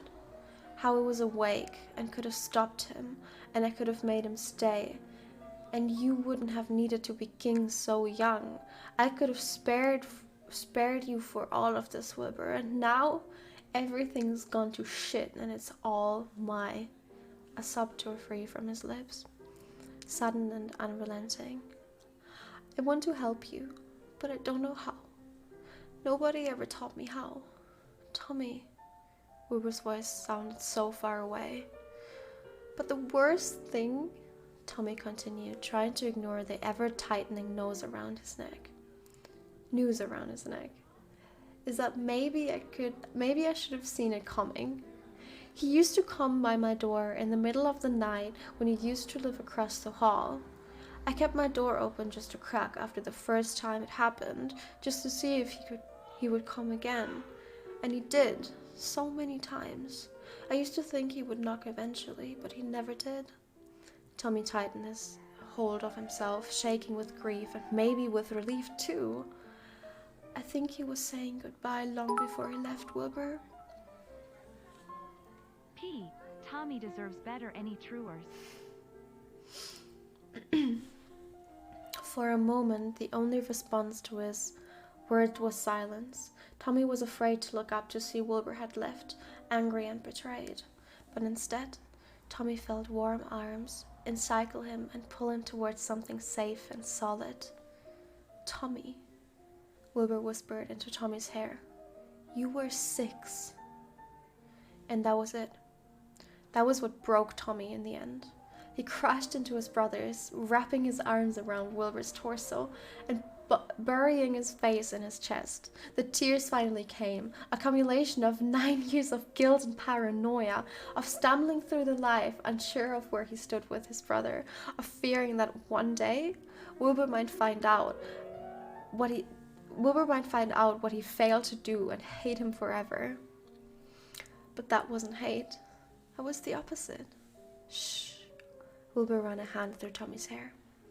It's all right, Tommy. Let it all out. There was just the two of them in that moment. There were no voices, no ghosts, and no secrets. Just Wilbur and Tommy. Tommy and Wilbur. Eventually, Tommy's sobbing ebbed. His cheeks were wet and cold from his tears, but he could breathe easier than he ever did. He drew back from the circle of Wilbur's arms and found his brother looking at him with a gentleness that he could never deserve in 1,000 years. With a gentleness. Sorry. See? Wilbur said, delicately brushing stray tears from Tommy's cheeks. Isn't it lighter with someone else to carry it with? Tommy sniffled. You always have to be right, don't you? Well, of course. Otherwise, I'd be stripped of my title as a Grand Master of Pretentiousness. The council would have a field day. Tommy laughed wetly. What will voices say after you suffer such disgrace? Funny enough, Wilbur said softly. They're very quiet right now. So what happens now? Tommy whispered into the dark. I don't know, Wilbur confessed. But what I do know is that there should be no more secrets between brothers. Agreed? Agreed, Tommy smiled. No more secrets. Wilbur looked as if he wanted to say something else, but Tommy would never have the chance to find out what, because the same moment Techno burst through the door, his expression like hellfire. Wilbur was on his feet in an instant, reaching for a crumbled note Techno was holding out to him. Tommy watched his brother's face drain of all color as his eyes scanned through the message. What? Tommy demanded, his heartbeat ringing in his ears. What does it say? When Wilbur looked back at him, his eyes were bleak and haunted. You want to know what consumptions means? What consumptions were, Tommy? Conscriptions were for Tommy. God, Nikki. Well, you're about to find out. Grr, I can't even read. I can't even finish this. Anyway, next chapter. Gosh.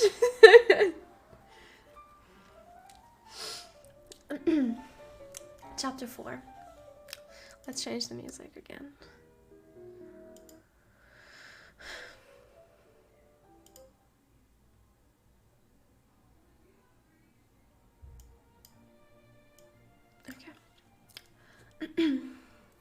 Chapter 4. My birds of a kind. They were more and more are looking like centurions. Summary. All able-bodied citizens of the kingdom are called to the king's castle. The letters all said, carried from bustling towns to quiet villages by messengers to the kingdom's most swift-footed horses and courier birds taken to the familiar wind craved routes. War is coming, and it is time to defend your motherland. Did you cry yet? I didn't cry yet. But I had chills earlier. I had chills when they were talking about the mother. Notes?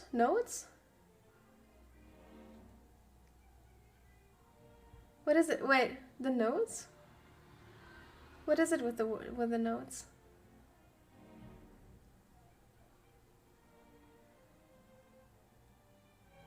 The notes? I don't know what the notes are about. Okay. Or warmth and the act of welcoming someone home. Ah! Hi, Nikki! Hi! Hi! Aw! Chapter triggers and content warnings are as follows. Aw. Violence, descriptions of violence, assault, and death. Ooh, okay, so these are some hard triggers. Keep them in mind, chat.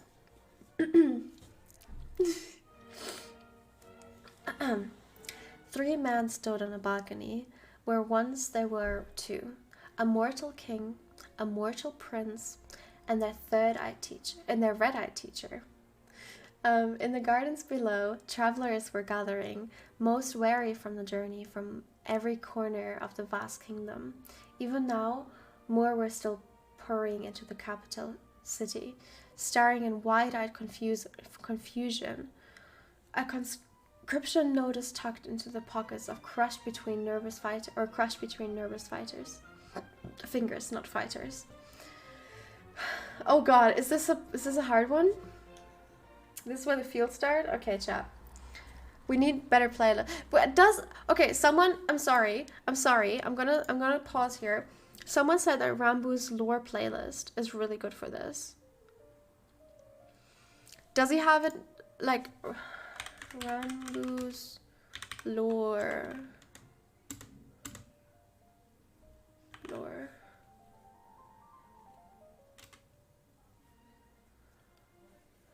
How do I find it?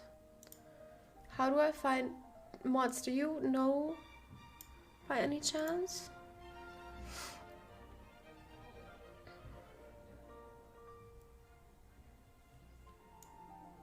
DMCA? Is it DMCA? But Rambo uses it.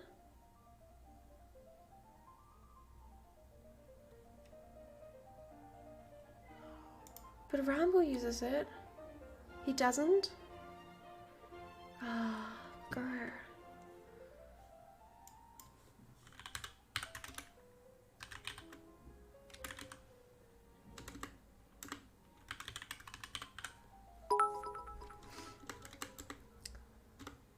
U4 by Novo Amor would be really fitting for this chapter. Is it DMCA? I hate DMCA. I hate DMCA.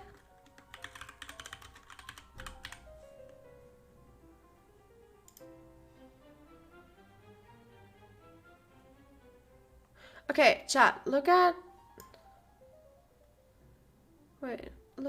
this one. Is this DMCA free?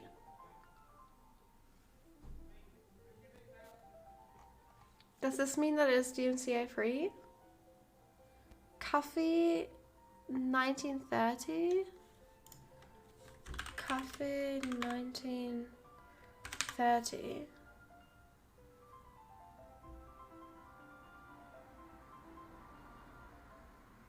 Yeah? No?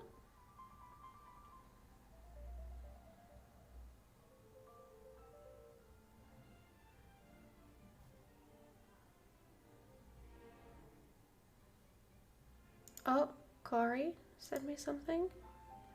Songs that have used in lore. Oh, bless. Thank you, Rambo.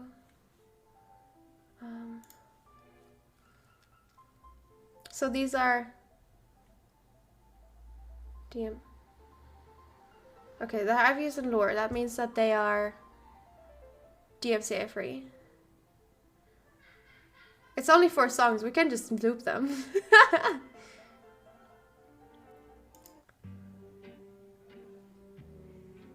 Yeah. All right. Thank you, mods. Oh no, we're not gonna put them here. All right, let's continue then. Okay, let's start again. Let's start again from the start. 3 men stood on a balcony where there once were 2. A mortal king, a mortal prince, and their red-eyed teacher. In the gardens below, travelers were gathering, most weary from their journey from every corner of the vast kingdom. Even now, more were still pouring into the capital city, staring in wide-eyed confusion, a conscription notice tucked into their pockets or crushed between nervous fingers. All able-bodied citizens of the kingdom are called to the king's castle, the letter all says, carried from bustling towns to quiet villages by messengers on the kingdom's most swift-footed horses and courier birds, taking to their familiar wind-crawled routes. War is coming, and it is time to defend your motherland. The conscription letter had gone on to specify that only those over the age of 18 were to be included in the king's army. Many had chosen to ignore that. Among the horde trickling slowly into the heart of the kingdom was a brown-haired boy, a year shy of the stipulated age. He kept the hood of his battered cloak up so no one could see the traces of boyhood still etched into his skin like a brand. Tubbo? Ooh. Is it Tubbo? Oh my god. Someone noticed. It was a girl with hair as pink as the hibiscuses. She grew in her gardens. She had lived in the city all her life. Once a man with the same hibiscus pink hair had walked into the flower shop, his eyes bleak and unfocused. He'd asked her if she had any yellow roses for sale, and had bought it all. Dream? Nikki and Dream? It was only... No, I think it was Techno then. It was only later that she realized who the man was. By then he'd already left, heading towards the woods that bothered the city. Now she marched along the city streets that had come unfamiliar over the courses of a week. She'd left the garden to the care of an elderly neighbor. A sign was left on her flower shop door telling hopeful customers that it was closed indefinitely. There was nothing else to do now but follow the course of the crowd, keeping an eye on a stranger that was definitely much younger than her, wondering whether or not he'd outlive her. It's me! It's me! They passed underneath the castle gates. They were a woman that they called Captain Watchful Eye? Buffy! Sorry, she was under order to turn away anyone too young, too sick, too old, but every time she looked into their eyes, she only saw herself. She clawed her way to the position, made sure to earn her reputation, and had stood guard over the royal family for over a decade. It was her stubbornness that got her to where she was, adorned with medallions from the king, both old and new. It was stubbornness that she saw in these people now.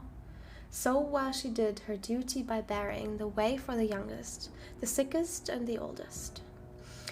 If she turned away for a moment, when an aged warrior did her best to hide the wrinkles on the backs of her scarred hands, or when a 17-year-old boy pulled his hood lower over his face, or when a young-jawed smith from the city limped by her with a broken foot that wasn't quite healed yet, well, she would consider that her duty too. By the time the boy and the flower shopkeeper found themselves in the garden, it was crowded. People stood shoulder to shoulder, pushing and pulling like a tide on the template, reminds of the dead queen's flowers. The shopkeeper grimaced at her boots, treaded across petals and stems, violently returning them to their soil. The boy did not notice the flowers at all. He was staring up at the balcony, looking at the man whose call was answered by thousands.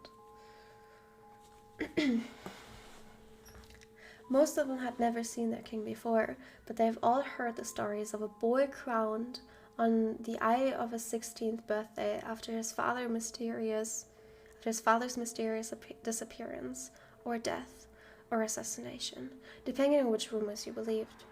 And guided by a strange advisor, a kingdom of peace would never have had any reasons to know the name Technoblade. But those who heard the folk story of a red-eyed emperor from a cold and distant land whispered amongst themselves at the resemblance or the coincidence, or whatever word they could use to explain away the uneasiness brewing at their gut. The stories also said that the king was kind and generous, with a starry-eyed ambition that came with his youth, and the younger prince could charm 1,000 detractors with his wit and humor. Standing together, they seemed to be as different as night and day, one dark, one light, but no one could deny the shared brotherhood etched into the regal bearing, both products of a boyhood almost drowned in etiquette and decorum. The prince shifted closer to his brother. "That's a lot of people, Will," he murmured. The king's eyes were unreadable in the hazy light of the clouded afternoon. "Not enough," he replied. The tutor crossed his arms as he surveyed the gathering crowd, already calculating battle positions and drafting strategies. This was, after all, not his first war, nor did he think it would be his last. This is Pog. Pound. I'll oversee training as much as I can, for as long as we have time. I've identified some potential battalion leaders for the guards and the people who came earlier. I'll delegate a responsibility of training the newer recruits, which is most of them, Wilbur pointed out. They never had a reason to learn how to fight before this. "You underestimate your people, Wilbur," Technoblade replied patiently. "There are other reasons besides war. Look, there. See that person with a bow? They're a hunter, used to shooting down fast-moving targets, which makes them an asset for our archery line. Folks from the mountain regions are used to riding on horsebacks, so that's our cavalry already established. Miners and smiths are used to swinging sharp and heavy objects around. Give them board swords instead of pickaxes and hammers. They'll be ready to go." We're kind of oh god, the music.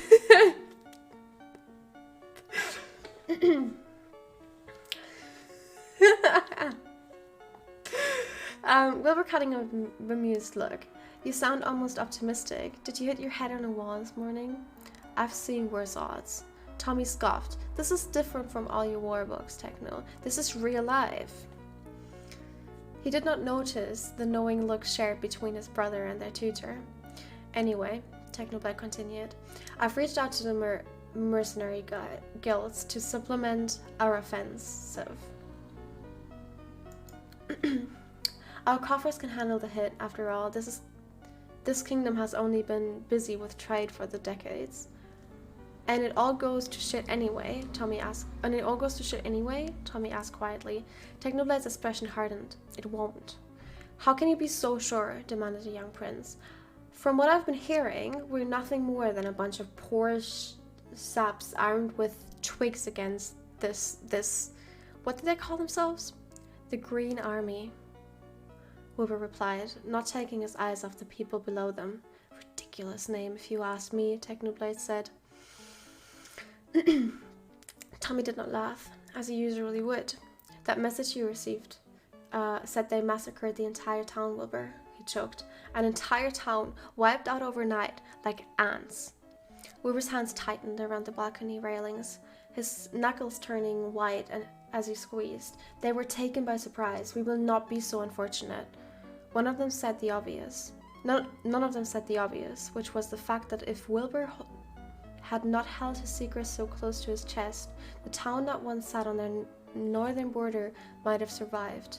They might have been warned. They would have been saved from their merciless doom.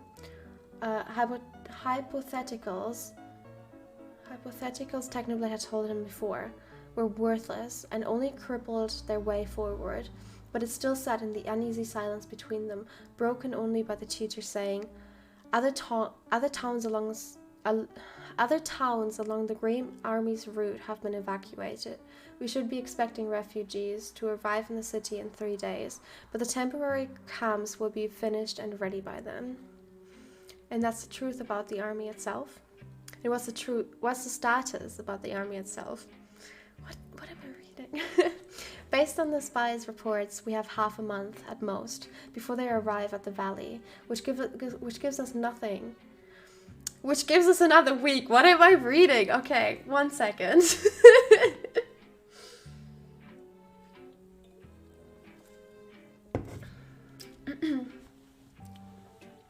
Based on the spies' reports, we have half a month at most before they arrive at the valley, which gives us another week to prepare the troops before we set out. The armory should be done tallying and dividing up the weapons by tomorrow, and caravans have been loaded with other supplies. And the other thing we planned? Gathering the materials as we speak. The alchemists are working as fast as they can, given that it is delicate work, but it should be done before we go.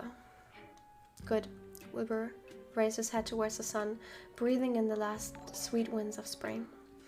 As he did, Tommy and Technoblade were the only ones to notice the fresh scratch marks running down the pale column of his throat. Tommy opened his mouth to speak, but was silenced by a quiet shake of Techno's head. I guess it's time. In one smooth motion, Technoblade jumped onto the balcony railings, balancing precariously like an acrobat on the tightrope. His beloved trident in his hand, he drove the butt of the trident against the railings, producing a sound like a bell tolling, over and over until the crowd was almost silent, their attention caught. "Your king," he shouted, "will now speak. I suggest you listen." He dropped back between Tommy and Wilbur, who gave him a grateful smile before turning back to their people, their army. "Friends," Wilbur began, his voice carrying out the still crowd, now hanging on to his every word. "I see you all from where I stand. I understand you are afraid. You are confused. Years ago I promised you peace and my father's crown, and now I call you to war? This is nothing less than treason. Rest assured, I will be facing consequences for it." The crowd stirred. Even Tommy looked to his brother in surprise, a question swiftly dying on his lips as Wilbur spoke on. "But that will be later," the king continued. "For now, we face an enemy that has mercilessly slaughtered on our brethren on the northern border. That is what we shall keep in mind as we ready to face them. More than a battle to defend ourselves, this is a war of revenge. We shall remember the innocents lost and the nonsensical greed of our invaders, and I vow to deliver you your vengeance on a silver platter." Techno's eyes darkened, but he did not interrupt. His gaze drifted on the marble pavilion, sitting in the distance, right where the crowd stopped. Its chest had been proliferate. The blunted training weapons melted down to make sharper, deadlier blades. The ivy tumbling from his roof swayed slightly in the wind, offering him a brief glimpse at the empty, dust-covered floor beyond. if he wondered if he'd ever set foot in it again. The shopkeeper was the only one not watching the kings as he spoke of bravery and keeping the faith. Instead, she followed the tutor's far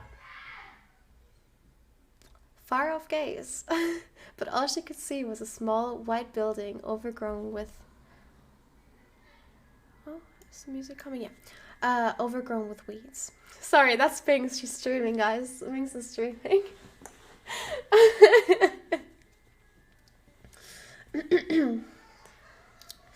This will not the end of our nation, the king said, with a note of finality, his dark eyes sweeping across the gathered crowd, but not seeing their faces at all. He spread his arms, as if welcoming an embrace from someone no one else could see. It has stood for centuries, and it will stand for centuries more. We will see our enemies burning. My friends, I will scatter their ashes on the graves of the people they took from us, and anyone who survives the fire will wish they had perished in the flames, and not by my hands. My only hope is that you might feel the same, and trust that you are in most capable hands I could find. He turned to the tutor. You are in the safekeeping and guidance of General Technoblade. Together, we will defend this kingdom, or die trying. The silence of the crowd gave way to thunderous applause. The exultant cry of hundreds of people who did not know truly what awaited them on the battlefield. The aged warrior with the scarred hands was intimately familiar with violence and turned bitterly away from the excitement. She had been like them once, but not longer. They would learn sooner or later, but it would not be a gentle lesson. However, they were united in some things. They trusted their young king and their prince. They trusted their general, and they wished to see their enemies burn. However, the boy in the crowd felt that unitedly down to his bones. This is it, he thought. This was it. This was what it meant to be a part of something, to belong. He felt a smile creep onto his face, and soon he was joining the noise, hollering until his lungs began to ache, joining in to the people's furious glee. He was going to hold the line. He was going to drive the enemy back and protect the land that raised him, and he was going to be a hero. At 17 years old, Tabo was the oldest he'd ever been, but he would never felt so young. Only one person did not seem impressed by the king's words. The tutor, turned general, was staring at the king, his mouth a thin line of disapproval. Since when did I get the promotion? Technoblade asked slowly. Wilbur shrugged, dismissive. You're already acting like a general anyway. Hello. Hello. What's up? You still playing games? I haven't started. What do you mean you haven't started? I'm still reading. You're still what? I'm still reading. What are you reading? Passerine. Is that what you were doing fanfiction. first? Yeah. Oh. Hi, chat. What's up? Minx is also here. Why are you talking about? She's reading fanfic right now.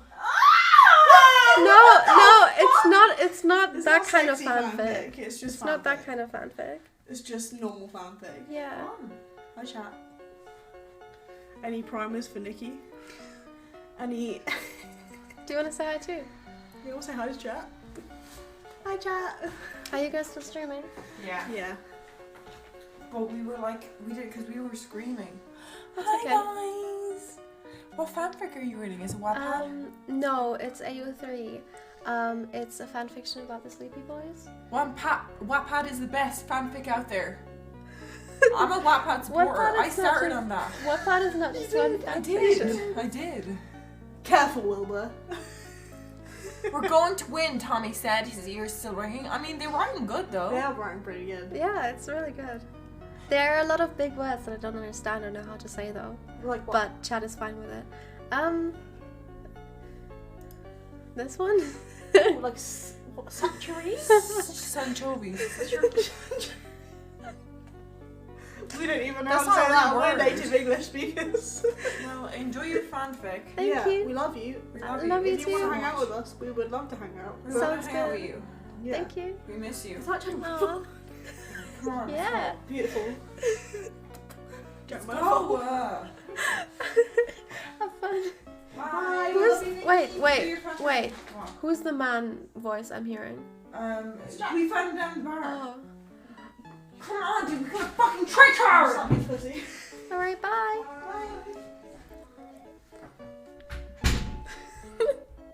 Well, that happened.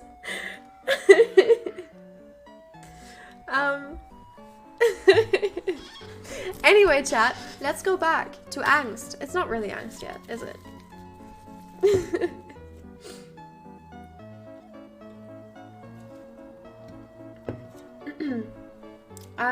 When did I get the promotion? Technoblade asked slowly.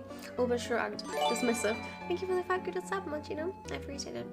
Uber shrugged, dismissive. You already acted like a general anyway. But Technoblade. The king's voice turned cold as he started his old tutor down. You promised to help me. Was that a lie?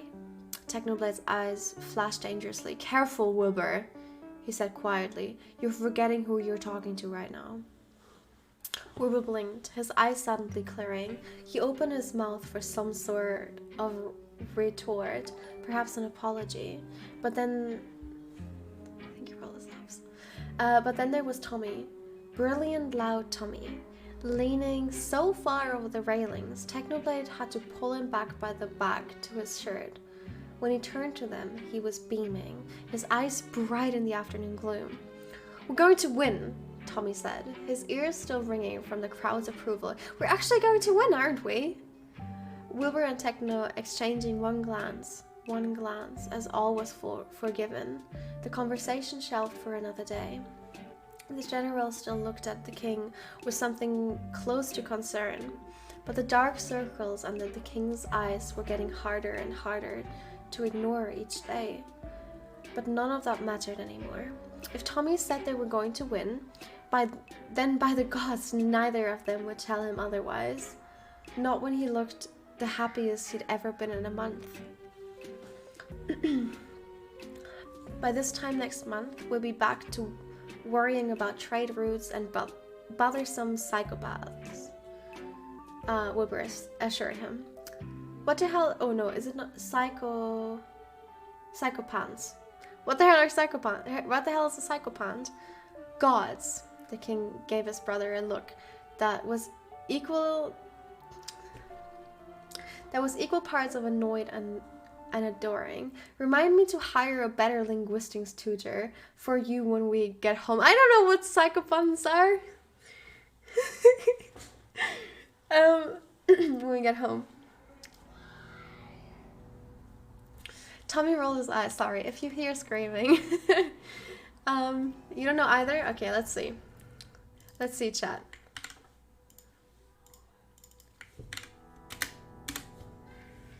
A person who acts obsequiously towards someone important in order to gain advantage. Obedient or attentive to an excessive or severe degree. There you go.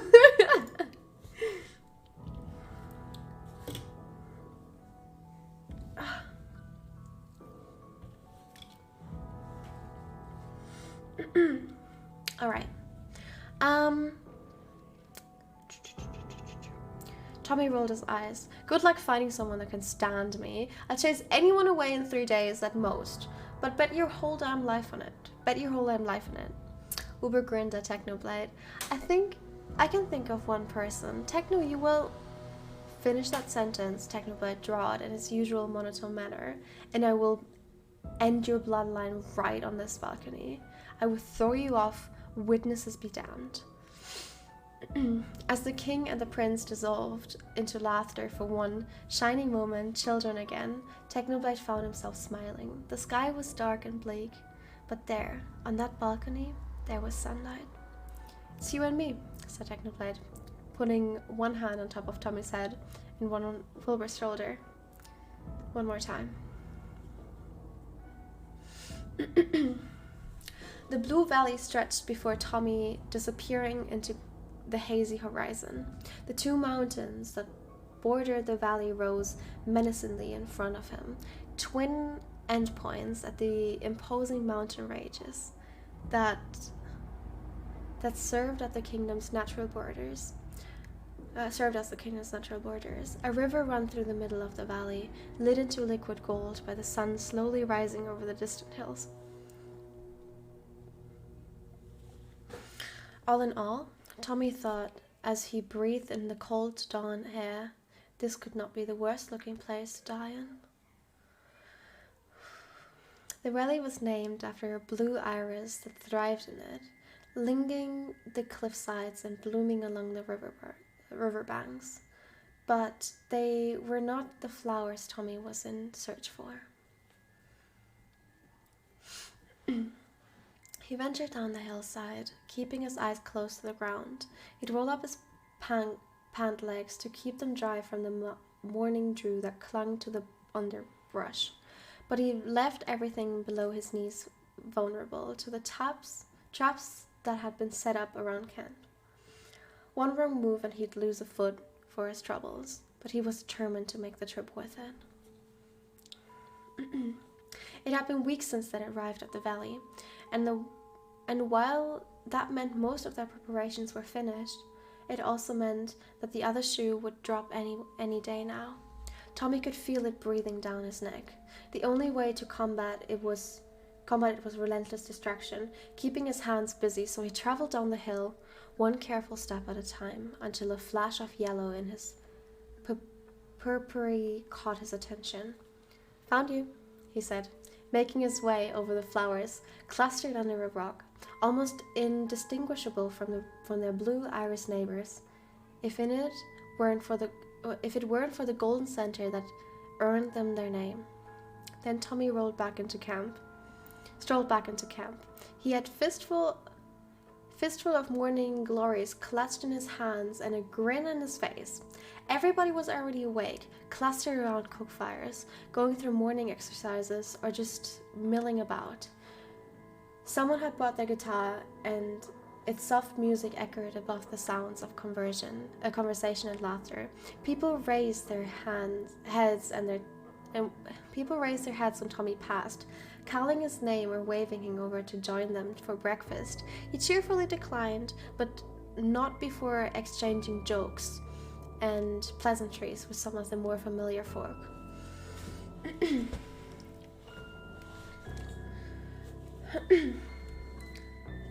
It was easy to miss the shadows this way. In the right light, he might miss the tousled hair of those that had not slept in days, or the bleak look on the captain's face, quickly hidden by a stained smile, or the smell of sulfur that clung to their clothes like a nasty, unrelenting parasite. It's pretty tragic, isn't it? The question stopped Tommy, dead in his tracks. He turned towards the person who'd asked and found himself in front of a girl, seated by a grindstone, slowly sharpening a small blade. "Pardon?" The girl smiled as she nodded towards the flower in his hand. "Morning glories. They wilt the same day that they bloom, lasting only until the sun sets." She paused. "Maybe less, now that you've picked them." Tommy flushed with embarrassment, suddenly getting the urge to hide the bouquet behind his back, as if that might somehow erase what he did. "I'm sorry, I didn't think about..." The girl simply laughed. No, don't be. I would be the world's biggest hypocrite if I told you off for picking flowers. At Tommy's confused look, she explained, "I own a flower shop back in the city." "Oh!" Tommy looked down the flowers clutched in his hand, his brows furrowing as he thought, It is sad, I suppose, that they die so quickly, but aren't they beautiful where they last?" The grindstone slowly ground to halt as the girl merely sat there, staring at Tommy with an inexplicable expression on her face. Well, thought Tommy, this is awkward. You know, Your Highness, the girl said at length, you remind me of someone. He's a soldier in this camp and about your age as well. He's off somewhere training right now, but I have this feeling that if you'd only meet, you'd make good friends. Tommy opened his mouth to reply, but found he could only nod in agreement. The girl gave him a small, sad smile, as if she could understand his silence even more than if he had spoken, and went back to her work. Tommy pried his feet from the ground and began walking towards the heart of the camp, but the girl's words followed close to his heels. That was the true tragedy, wasn't it? More than the flowers that had only bloomed for a day, the bitterest devastation was in the what-ifs. Tommy didn't understand why, but he found himself lingering one scenario, a different life where he had met that person that he reminded the girl of. Where neither of them were young soldiers. You'd make good friends, she said. But that wasn't right, Tommy felt. Inexplicably, down to his bones, that if he'd met a boy, they would be brothers.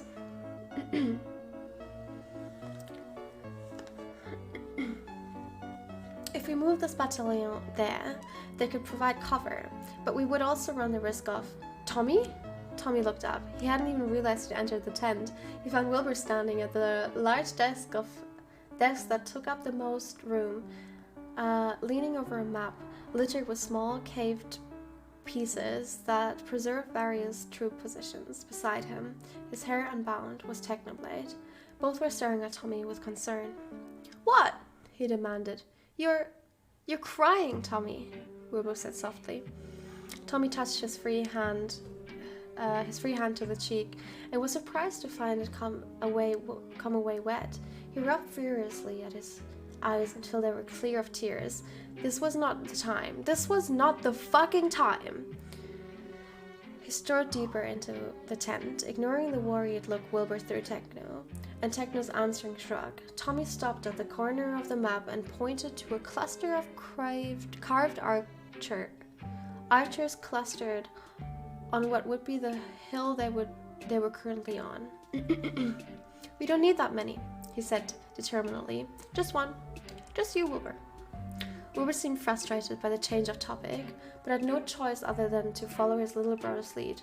You're overestimating my aim, Tommy. Tommy drifted away from the map, throwing himself on a spare chair in the corner. He gestured Techno over, and the general silently complied. You always pull through when it matters, Tommy said, as Techno took a seat on the ground in front of him, his back to Tommy. As Tommy gathered Technoblade's head into his lap, he added, except the many, many times you lost a duel with Techno. Normally, this would warrant a chuckle, or at the very last, an indignant eye roll, but Wilbur simply leaned over the map again, his expression shattered once more. Techno turned to Tommy and whispered, we must not break his intense, beast-like focus. Tommy snorted. The only beast-like thing about him is that tangled lion's mane he calls hair. Wilbur's head snapped up to glare at them both. I heard that. Of course you did, Techno said, turning back away. Lions have unpropelled sense of hearing. Back to classical music? Are we going back to classical music? No. You're in an ad? Oh, are you? Do you have ads? No? Yeah. Okay. People are still here though. That's good. All right. Sorry, I need to go to the bathroom. I don't want to stop, but I need to go to the bathroom. So I'm gonna do that real quick. We're here. But but I'm gonna go to the bathroom real quick. You can talk to Jack. Wait, Jack. I'll make you big again. You can talk to Jack. I'll see you in a bit.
Hi, I'm back. How are you doing so far? Oh yeah, love it, crying already, the quality of the writing. Jack. Jack. Oh, no, I didn't want to move that. I wanted to move you, chat. Alright. I hope Jack was nice, chat. But we're back now. And we're going to continue.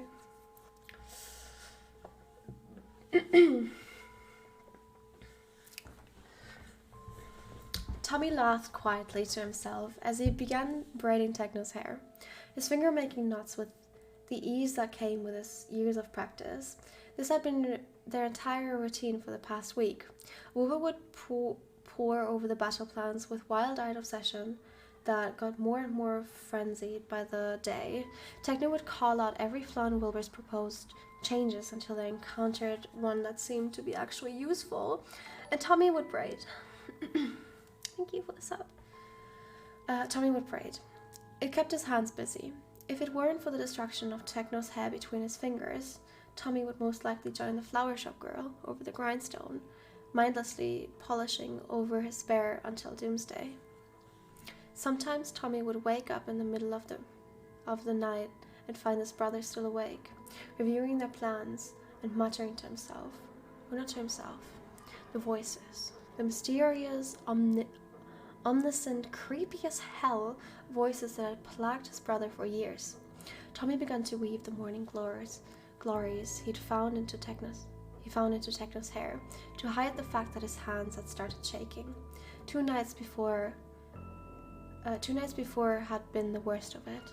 Tommy had been awoken by the noise of glass shattering. Opening his eyes, he found Wilbur standing over his cot, a shard of broken glass clutched in his hands and raised over his head, already ready to strike into Tommy's chest. Tommy had stopped breathing completely. "Will?" he said, his voice coming out meek and trembling. We're meant to kill you," Wilbur croaked, blood dripping down his arm from how tightly he was holding the broken glass. "We're going to kill you, Tommy. It's fate. It's meant to be." "Wilbur!" Tommy reached out to clutch at his brother's shirt. "Wilby, please don't hurt me." Wilbur blinked rapidly, his eyelashes glistening with unshed tears. "You haven't called me that in such a long time." And the glass shard had dropped, but not into Tommy's flesh, into the ground beside his cot, driven into the soft dirt. Wilbur had kneeled beside him for the rest of the night, whispering apologies, and chased Tommy into his uneasy sleep. By morning, Wilbur seemed to have completely forgotten the incident. or chosen to ignore it completely. And Tommy was already plucking flowers off the hillside with shaky fingers. Tommy looked up now to find white cloth tied around Wilbur's left hand, where the glass had cut into his skin. It was the only evidence that night had not been a dream, and that Wilbur's voices were slowly taking over. It must be the stress, Tommy thought, as he braided the last of the morning glories into Techno's hair. When the war was over, Wilbur would be back to normal again, and Tommy could go back to not being absolutely terrified of his brother. Done, Tommy said at last, flicking Techno's finished braid over Techno's shoulder. Finally, Techno stood up and plucked one of the morning glories of his hair. He tucked it behind Tommy's ear before moving over to one of the chests tucked under the table. Consider this a sign of my gratitude. He opened the chest and pulled out something dark and folded. When he unfurled it, Tommy shot to his feet, his eyes going wide at the blue and red coat that Techno held up, its golden buttons gleaming, the royal coat of arms stitched over where Tommy's heart would be. They finished it. Tommy couldn't help but laugh out that bubbled out of him. They actually finished it. Gods, Tommy, Techno said with a small smile. It's a uniform. But it wasn't just that. And Techno knew that. He and Wilbur had received their own uniforms weeks before. The general and the king in their bold colors, in the chaos of preparation. Hi. Hi. Nix would like to give you a kiss. She would like to give me a kiss? Yes. Okay. She'd like to receive it, but she's sitting down on the stool right now. She can give me a kiss on the cheek. I'll be right there. Okay. Hype train. They're all drunk, by the way, chat. They're all drunk. Okay, let me just finish it until here. But it wasn't just that, and Techno knew it. He and Wilbur had received their own uniforms weeks before. The general and the king in their bold colors.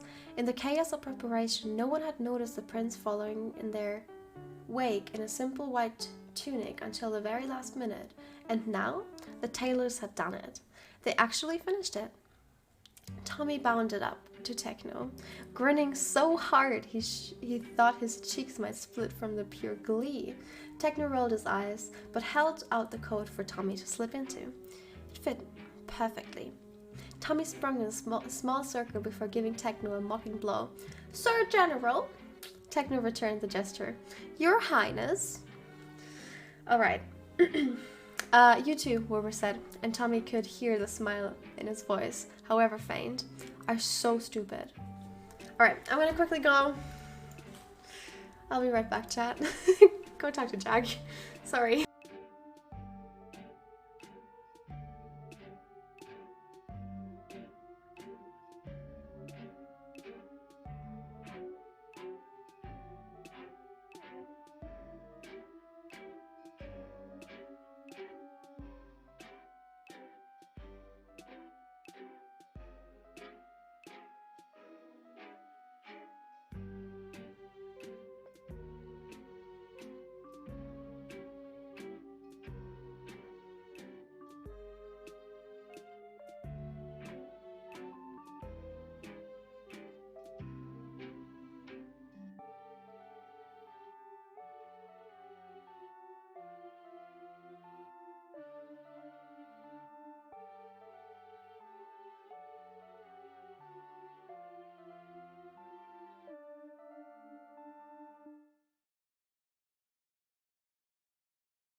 Alright, I'm back. So sorry, chat.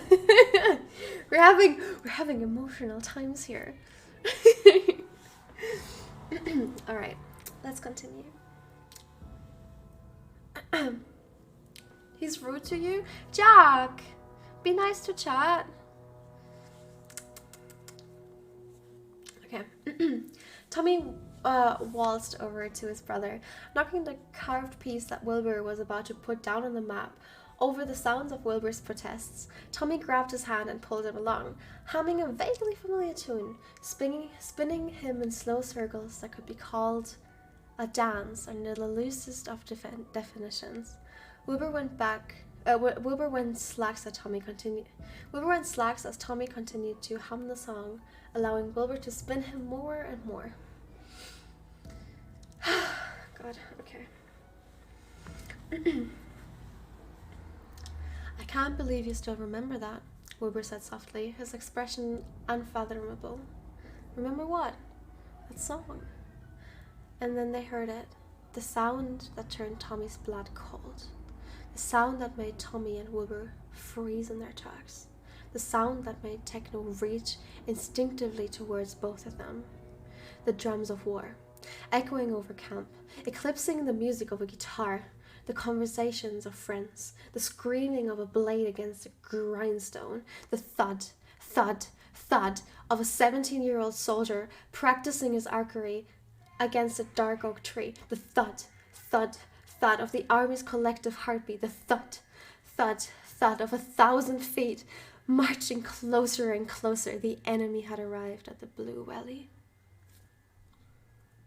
They emerged from the mist like specters, a hazy sunlight grinding off the polished blades. Up to the hill, Techno could see them moving through the valley in a steady stream. The soldiers indistinguishable in their tight formation. At the front, someone bore their flag, 2 swords crossed on a simple green background. The sight of it made Techno ball up his fist with a sudden, undeniable anger. This was it. It seemed like the entirety of a green army was there, as expected. While the valley would serve as a checkpoint in the royal army's favor, it was also the only direct path towards the heart of the kingdom. So now the both sides were going to throw all their pieces on the board. One decisive battle, a quick end. Only one army would emerge from this valley intact, and Techno would be deemed if it wasn't Wilbur's. Wilbur's eyes were locked on the mountains. No, Techno turned to the king standing beside him. Are you ready? Wilbur's eyes were locked on the mountains. Ready as I will ever be. The camp behind them was empty. Everyone was in position, moving like clockwork under the order that they'd been practicing for days. The only ones left on the hill were Wilbur, Tommy, and Techno, and the archers. Tommy bounded up to them at last, his chest heaving with effort. They send up the flare, he announced breathlessly. It's go time. Wilbur turned towards the group of the archers behind him. Between them was a raging campfire, sending flickering shadows over Wilbur's face as he took the arrow from his quiver and dripped its cloth-covered point into the flames. The dozen archers, the best of the best, handpicked by Wilbur himself, copied him wordlessly. The cloth, smothered in a special incendiary fuel, would burn faithfully until it reached its mark. I'm very quiet? Really? I can come closer. I'm fine? Okay. Wilbur turned back towards the valley, knocking the arrows into his bow. With deep breath, he pulled the arrow back and aimed towards the sky behind him. The archers did the same. Hold! He ordered. The green army marched closer. Hold! Techno felled. A hand closed around him, nails digging into his palm, and looked down to find Tommy staring intently at the encroaching forces, his eyes unblinking. They were close enough now that Techno could see the glare of dawning sun bouncing off their beast plates. Wordlessly, Techno squeezed Tommy's hand. Now, Techno thought, it has to be now. At the same time, Wilbur called out, "Fire!" A dozen and one burning arrows arched out over the valley like comets of red and gold. The Green Army paused, perhaps in confusion at the pathetic display of force. Just 13 arrows soaring across the air. It would not even hit their front lines. But that didn't matter. They were not the intent target. Once upon a time, Wilbur's aim had been so poor, he would have taken nothing short of divine intervention to correct it. So Techno corrected it. Now, Wilbur shot true. His arrow landed amongst the weeds, and then there was fire. It felt like the whole valley was set ablaze.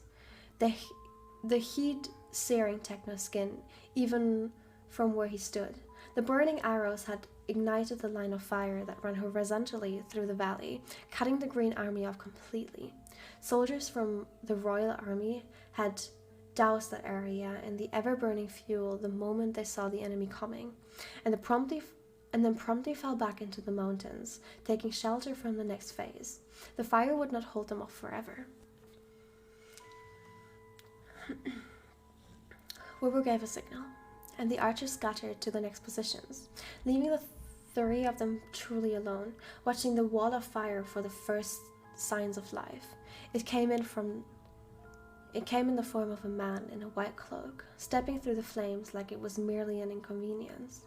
He shrugged off the heat, flicking an ember off his shoulder before his eyes found them on the hill. He pointed his sword straight at Wilbur. "This isn't a white flag of surrender, Techno," Wilbur said quietly.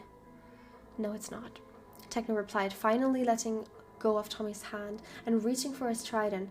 It was a long shot anyways. A little heat is nothing to mass murderers. "You should know," his voice purred. "This is not the time for your sass," Techno thought back, as if that might stop the age-old melody that was starting to play in his head. The rest of the enemy army followed after the man in white, less gracefully but stubbornly, like God's maned cockroaches crawling over the valley. And then there was a battle cry, ringing from all directions as the Royal Army appeared from their hiding spots, in trees or in the weeds, from the river and from the mountains, and catching their enemy by surprise. But the Green Army was well trained. They recovered swiftly, and though most of their army was stuck behind the fire, they were biting back. It wasn't long until bodies were dropping, and not just the enemies. Techno's hand tightened around his Techno's hand tightened around his trident as the valley filled with sounds of war, but it was not out of fear. Techno would never admit it out loud, but he could feel something almost like excitement pounding through his veins. This was familiar. This was something he knew. Deep in his bones, he could do it without failure. Being Wilbur's teacher, and then Tommy's, that had been terrifying. But this was nothing. This was just another battle to fight, just another war to win. "We need help," Tommy said, his feet already moving down the hill. Wilbur's hands shot out, dragging Tommy backwards. Both Techno and Tommy looked at him in surprise. But Wilbur was looking past them, at the carnage happening right below their feet, his eyes dark as the earth of a fleshy, dark grave. "Wilbur?" Tommy asked, in astonishment. Wilbur blinked rapidly, like he was coming out of a dream. "Not yet," he said quietly. "What do you mean, not yet?" Tommy demanded, pulling himself out of Wilbur's grip. "Our people are dying down there." "Wilbur," Techno spun Wilbur by the shoulders towards him. "We have to go now." So Nikki, your reading is so calming. Thank you. "We have to go now." Tommy took a rattling breath. I know, goddammit, I know.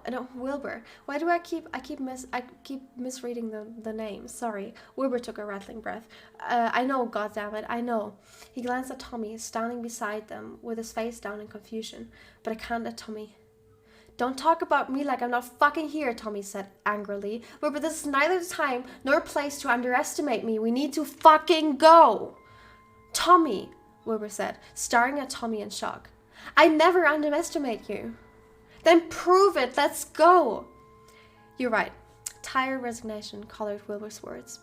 But stay close to me. He looked grimly back at Techno. Don't lose yourself out there. Techno could hear the warning in his voice. Take your own advice, Your Majesty, Techno replied sourly, taking in Wilbur's wide eyes and trembling hands. I'm serious, Techno. Wilbur's expression hardened as he lowered his voice, speaking to Techno, and to Techno only, while Tommy was distracted by the fire below. This is a direct order from your king. Keep them in check. He thinks he can control you, the voices whispered. He thinks he's your master. You will prove them right. Like the loyal little dog you are. I promise, Wilbur, Techno said. After all domesticated dogs, someone once said, still fucking by it. All right, Wilbur said, shouldering his bow with a long determination. Let's go to war, boys. The first time the captain killed someone, she was 15. She would have killed her. He would have killed her. She had seen it in his eyes, lost to a drunken frenzy in a small, lonely tavern far from here. He'd come at her with his heavy hands, and so she'd taken a bottle from one of the tables and broke it against the side of his head. And when that hadn't been enough to stop him, she'd shoved the sharp pieces clean into his throat. She'd run from the tavern right after, run from the town, and didn't stop running until she reached the kingdom capital, where a king with mercy, sewn into his smile, had offered her a job, a home, a life that ensured no man would ever dare cross her again. But even after these years, the captain could still remember the feeling of skin giving way beneath the sharpness of her weapon. She could still see the man's face, contorting with pain and disbelief, barely able to process that was happening before the death tours took him. She could still hear him choking on his own blood, gurgling wetly before he was finally still. Thank you for the gifted sub. But there was a moment between the killing and the running where she merely sat beside the corpse of her own doing, numb and empty and cold. The soldiers this time would not be so lucky. She could see it in their faces, the ones who'd never seen a day of violence in their lives, making their first kills right in front of her. She could see some of them hesitate, panic, fall into the same abyss she did once before. Most shook themselves out of it, their brains shelving the damage for another day. But others stood frozen, caught in their own thoughts until the comrades found them, or their enemies did. The captain could not help. She wanted to, more than anything, because wasn't that her job? Wasn't she meant to protect them? And then another enemy would come flying her way, and all she could think about was staying alive and surviving to the next hour, the next minute, the next breath. The Green Army had already begun to find ways through the wall of fire, and it wouldn't be long until the rest of them would arrive with a vengeance. The captain swung her gladius, deflecting the oncoming blow of an enemy before thrusting her blade deep into his chest. She did not look to see him fall. She was already moving across the battlefield, slicing her way towards a group of royal soldiers pinned between a rocky incline and half a dozen enemies. She took 2 down before the rest noticed her, and the captain found her facing 4 people at once. With a shield in one hand and her sword in the other, there was little the captain could do to face them down. This is it, she thought. This is my final stand. You little shit, one of them spat at her. You think you're so brave, all on your own? They smirched towards her, and the captain raised her shields instinctively for a blow that never came. When she looked again, she found all 4 soldiers dead to the ground, with a man in a red and blue coat and flowers in his hair standing over the still twitching bodies. Blood dripped down the prongs of his trident, too much to have come from just the 4 bodies. 4 throwing knives were already missing from the bandolier across his chest, and the expression in his face was cold enough to freeze hell. "Stop staring and get back to work, soldier," Technoblade said.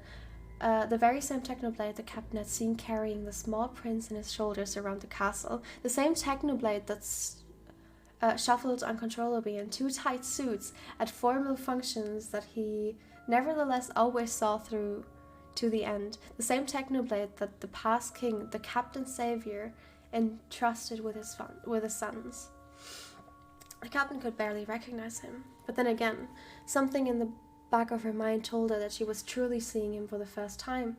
She'd heard the rumors, the whispers, the questions about how he never seemed to change over the years. She disregarded all of that now. He was the man who'd just saved her life. Nothing else mattered in war. She saluted. "Sir, yes, sir." "Sir, yes, sir."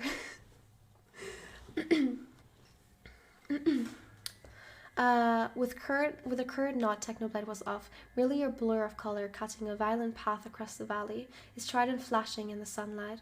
A whimper caught the captain's attention, and she turned back to the royal soldiers that she'd been trying to rescue. "Are you alright?" she asked them. One of them, a fresh recruit she did not recognize, blubbered. "Who the hell was that?" "That was your bloody general." "That was your bloody general," she snapped. "So you can stop cowering in your corner now. The blade has just joined the fight." The laughter was the worst of it. Wilbur could feel it growing louder in his head.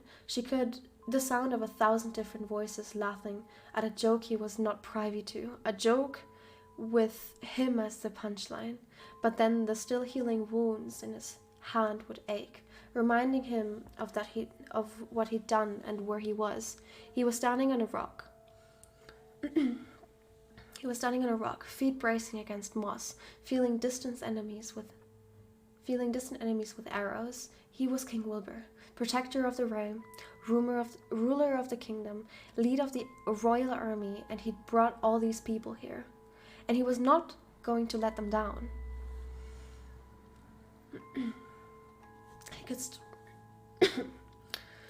He could spot Tommy's golden head below him, clearing out the enemies that slipped by Wilbur's shots. He was good. Frighteningly good. It was easy to forget how capable Tommy was at destruction. He was so used to seeing Tommy lose against Techno that he'd forgotten that against anyone else, Tommy was a force to be reckoned with on his own. But that did not do much to dispel the worry tightening in Wilbur's gut. He was, after all, also an older brother. Tommy launched himself at an incoming enemy, spear out. The enemy swung with his sword, but Tommy ducked just in time, swept his legs out to knock the man over. Wilbur saw the spare piece clean through, and the body was still twitching on the ground before Tommy was whirling around to face another. This one didn't even get a meter near Tommy before Wilbur had put an arrow through their throat. Tommy whirled around and flashed Wilbur a grin. "Not bad, Archer boy." Despite everything, Wilbur managed a small smile. A smile that slipped from his face when a sudden mention flickered in the corner of his vision. "Watch out! Tommy, watch out!" Wilbur shouted, just as the enemy soldier barreled into Tommy. The two of them tumbled into the dirt, a tangle of limbs and blades. Wilbur fumbled for an arrow and found his quiver empty. Shit, the voices agreed happily. Wilbur hurriedly swung his bow over his shoulder and, in the same breath, unsheathed his twin rapiers from their scabbards. He dropped down from his perch, his teeth rattling on impact, the pain not registering because Tommy's in trouble. The enemy soldier had Tommy pinned to the ground, the sword raised over his head and ready to drop. Tommy was thrashing, desperately reaching for the spear that had been knocked out of his hand, but Wilbur was already kicking the enemy violently off him. The enemy rolled across the ground, allowing Wilbur to stand between him and Tommy, the twin swords flashing mercilessly in the flickering firelight. "Get the fuck away from my brother," he hissed. "You touching? How touching?" "How touching," the soldier said mockingly. He was different from the others, Wilbur could tell. He didn't know how exactly, but he just was. His eyes and hair were black as coal, in stark contrast to the blood-stained white cloak he wore around his shoulders. "You," Wilbur said, brows furrowing. "I saw you walk through the fire. How?" The man scoffed. You think that little stunt could hurt me?" He raised his blaze upon closer inspection. It looked to be made of pure obsidian, pitch black all the way down to the hilt. "I was born fire." "Are you the leader of this army?" Wilbur demanded. He gave a short bark of laughter. "Me? No. I'm merely a pawn in this game. A pawn with a grudge to settle, but still a pawn nonetheless." He grinned. "Now, show me what he taught you, King." Wilbur didn't need to be told twice. He launched himself at the man, blue irises crunching beneath his feet. Their swords met, and from there it was a dance. Blades flashed as Wilbur began pushing the man backwards, but he was matching Wilbur's hit for it. Wilbur thrusted forwards with his left sword, but the man dodged fluidly before swinging his sword in the mean arc that would have taken Wilbur's head clean off if he had not stepped backwards. From there, the man launched his offense, striking from above, but Wilbur managed to cross his rapies together and blocked the hit just in time. The blow reverberated. The blow reverberated. Reverberated. I don't know how to say it. Reverberated down to Wilbur's bones. Reverberated down to Wilbur's bones, but the man gave him no time to recover. Pushing his blade harder against Wilbur's, Wilbur dug his head into the ground and parried, using the man's weight against him. He'd hoped it could cause the man to stumble and end his matter once and for all, but instead, the man swung again, finding another overhead strike before changing to a side hit at the last moment. Reverberated. He reverberated. Wilbur blocked the bow. Wilbur blow.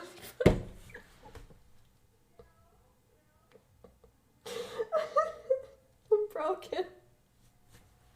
I'm broken. I'm sorry.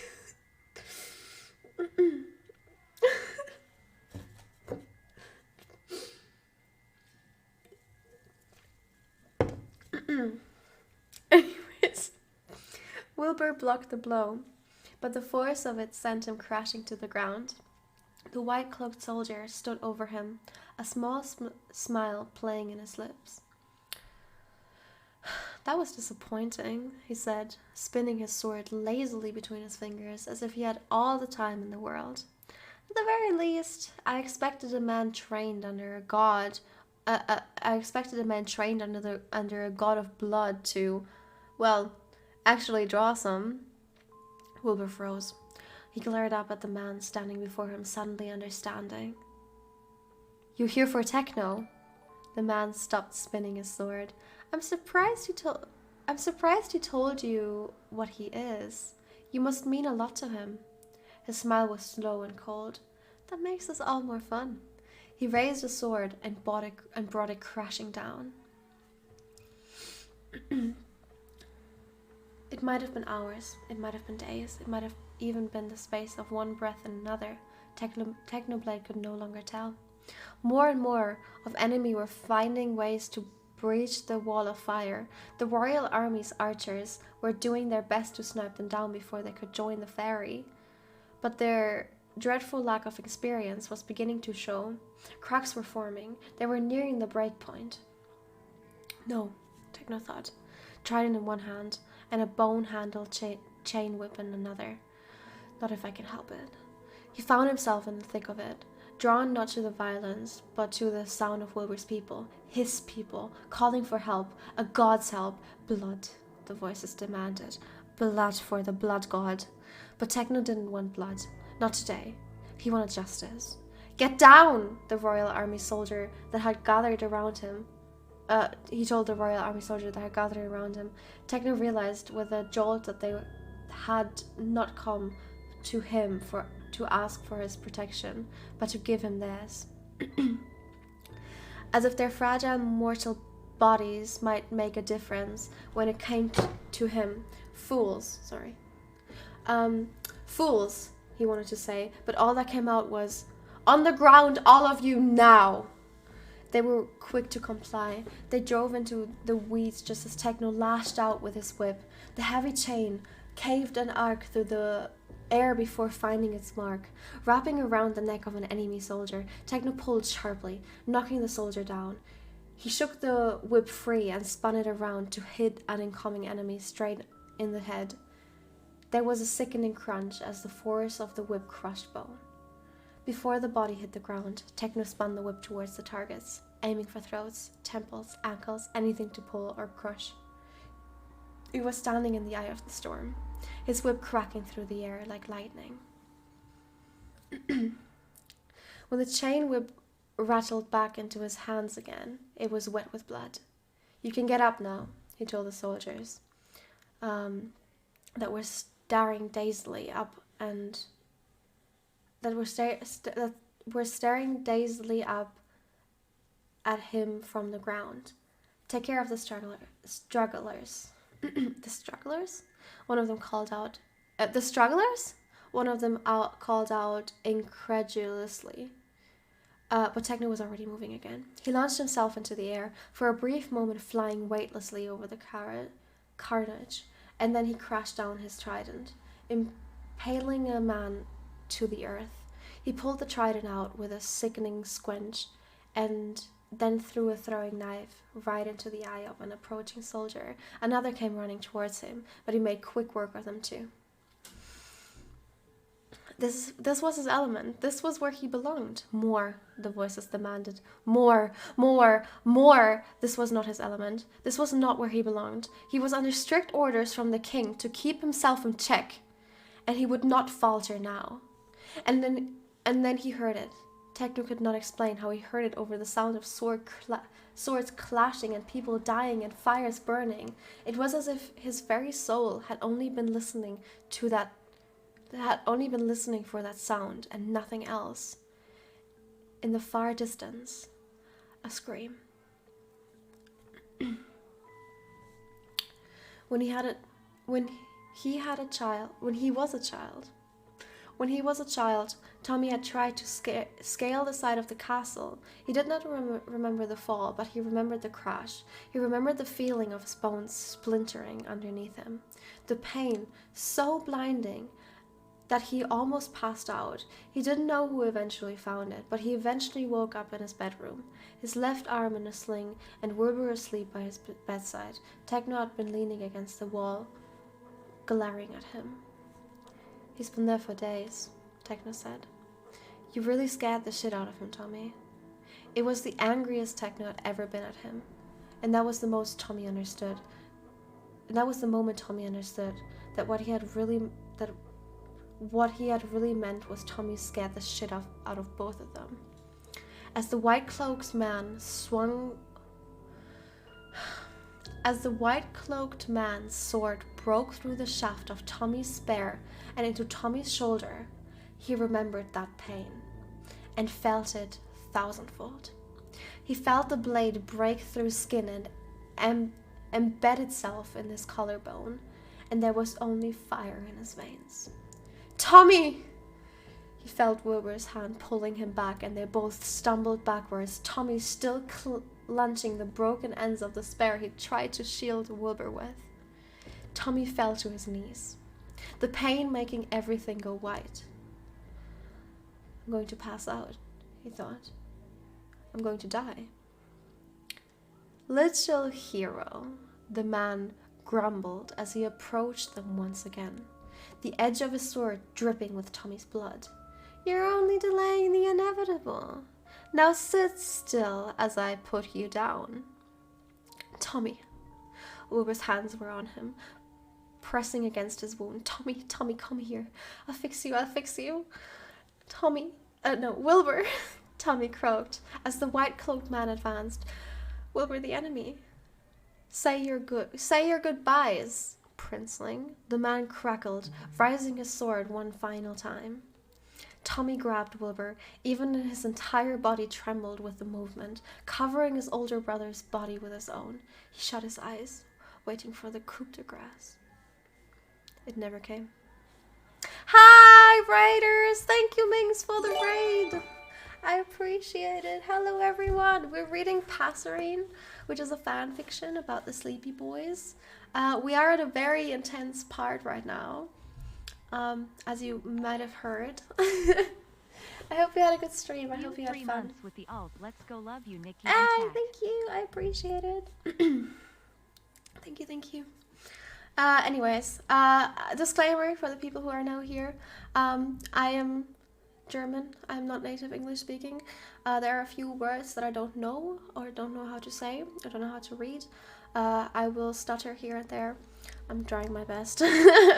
Trying my best. Just so you know. Just a little disclaimer. But I hope you had a good stream. I hope you're well. Let's continue.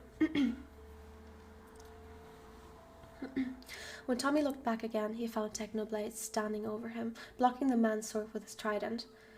Finally, the man growled, pushing against the shaft of Techno's trident. I've been waiting for you, you bloody bastard. Techno cocked his head to the side, considering the man at length. He said monotonously, don't fucking know you. The man's eyes hardened. You killed them. You took them both away from me and you don't even remember?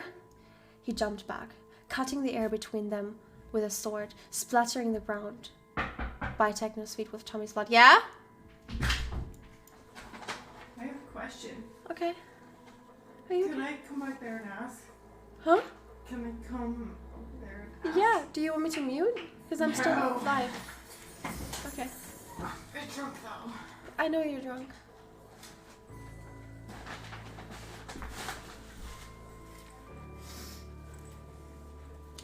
Hello, everybody. Hi. Why do you like men? Oh my god, what? I don't just like men. Sorry. Anyway, we're going somewhere, so. You're going somewhere? You know okay. where. Yeah. Yeah, okay. Okay, I'll message you. Can I ask you a question? Yeah, you can ask me a question. What if we kill men? What if we kill men? Yeah. No? How you feeling? I mean, some men, maybe. All of them? No. Nah, I'm kidding, bro. Fuck man. Anyway, you're your fanfiction. Okay, fist bump. I come visit you later, like join you later after the stream. Please do. All right, have fun. Men deserve to die. I'm kidding. Everyone knows I'm kidding, dude. I'm kidding. Oh my god. Here we go.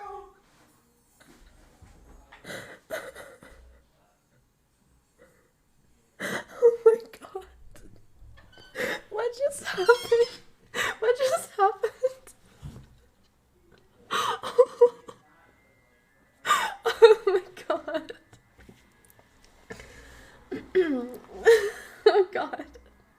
Well, anyways, let's start here again. Oh, God. Thank you for the sub. I appreciate it. For the people who were in Ming's stream and who just came here, did Jack drink or was it just Ming's and Rihanna? So is Jack taking care of them?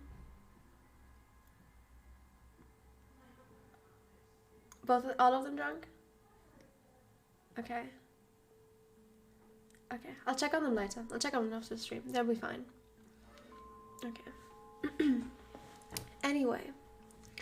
The man's eyes hardened.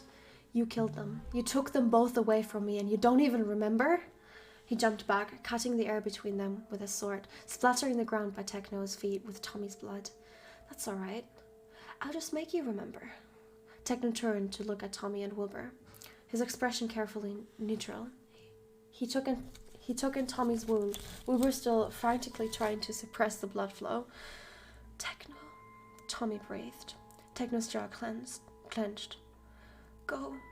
He returned back to his enemy. No, Techno's jaw clenched. Go! He returned back to his enemy, his braid wiping in the wind. Most of the morning glories were gone. Take care of your brother, Wilbur. What? Tommy, let's go. Tommy, let's go, Wilbur said sharply. He began to pull Tommy over the mossy block he'd been standing on. He leaned Tommy against it and bent the task of securing the gash in Tommy's shoulder. Wilbur ripped the end of his red and blue coat and began wrapping it around Tommy's shoulder. I can't see, Wilbur. I can't see you, Wilbur, Tommy protested, staring to look beyond Wilbur's head. You don't need to see that, Wilbur insisted, grimmingly tightening the cloth around the wound. You don't want to see that. See what? Tommy demanded, his throat aching. When he started screaming. Wait, when had he started screaming? Wilbur, we need to help them. Wilbur, we need to help him. Before Wilbur could reply, there was a loud crack, like thunder, making them both flinch. Wilbur turned towards the sound, just enough for Tommy to catch the glimpse of the fighting over his shoulder, just enough for him to see Technoblade raise the man up by his collar and driving straight into the ground, shattering the earth once more. Everything okay?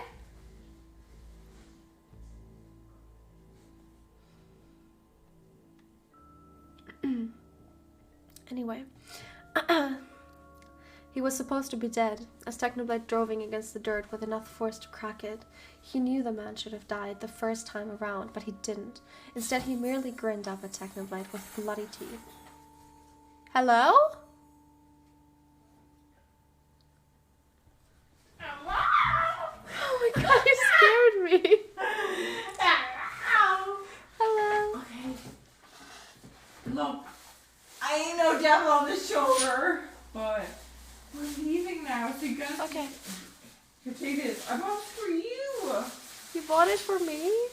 It's pink. It reminds me of you. Aww. Thank you. Thank you. Now. Now. Now. Do I just chug it? Now. I never had something like that. Do I just chug it? Yes, you chug it.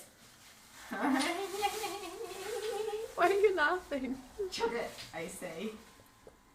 Oh, so cute. I love that about you. You're the second one. I'm not gonna... No, not right now, but okay. when you catch up to us. Thank you. And then... I got this one, too, for you. Tsk you. Because I don't want to piss in your mouth. Anyway. Okay. Alright. Wait, so, what? You what? And just join us when you're ready. Bye, love you. Bye, love you too. Did she just say she wants to piss in my mouth?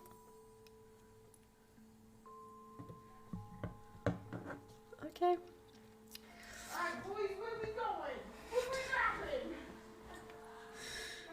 we going? I just want to read my fan fiction.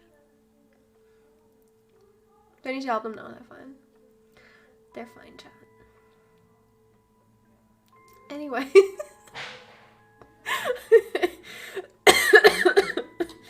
Let's continue. Let's start from here again. Sure, they're leaving soon. He was supposed to be dead. As Technoblade drove against the dirt with enough force to crack it, he knew the man should have died the first time around, but he didn't. Instead, he merely grinned up at Technoblade with bloody teeth, his face drawn in cold, and too much of Technoblade's charring completely earned arrogance. Ah, I see, Technoblade said with his hand around the man's throat. What's a god of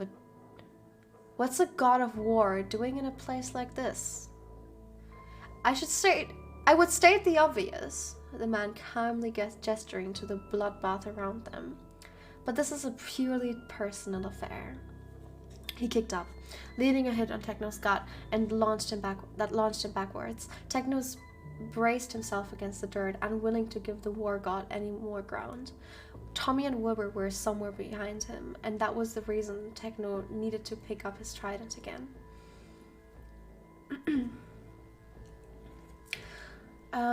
The war got unsteadily to his feet.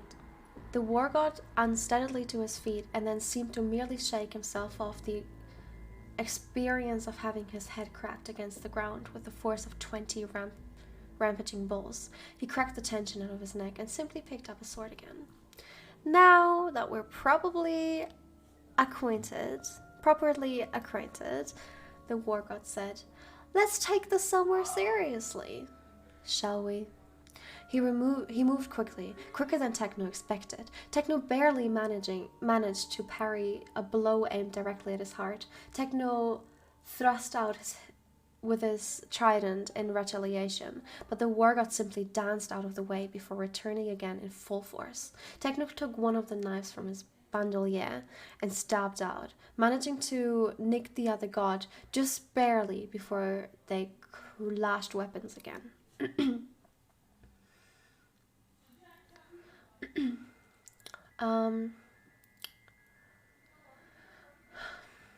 Blow for blow, hit for hit. They could have gone on like this forever. A god of war and a god of blood. In another life, they might have been allies. Techno tried in vain to remember which of the many people he'd felled over the centuries had belonged to this man, but there was too many. A long line of ghosts he would spend the rest of his immortal life atoning for. Atoning? The voices laughed. What is there to atone for? Does a lion atone for killing a gazelle? Does a fire atone for burning? Techno jumped backwards and threw his knife, which the war god deflected easily with a sword. He threw another, which the war god dodged. Another, which stuck harmlessly into the earth. Techno reached for another and found his bandolier empty. This is futile, the war god said. Just put down your weapons and maybe I'll give you the merciful death you never gave them. You fight and you struggle. But we both know how this ends. Mortals and their bloody games. There can only be one outcome, right? The war isn't over, Technoblade. The war isn't over yet, Technoblade replied. The god of war smiled, his eyes drifting to something over Techno's shoulder. Are you sure about that? Techno looked behind him, his eyes finding Tommy and Wilbur first, crouched underneath a rock. Techno could not bring himself to linger on the look of fear on Tommy's face as he stared back at him, and he continued searching the horizon for what had caught the war of God's eyes. His heart, what remained of it, sunk. He took in the thousands of enemy reinforcements flooding into the Blue Valley.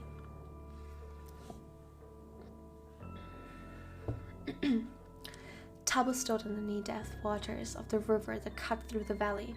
Once clear, it now ran red with blood. Friend or foe, it didn't seem to matter. They all bled the same. The river's current was tugging at him.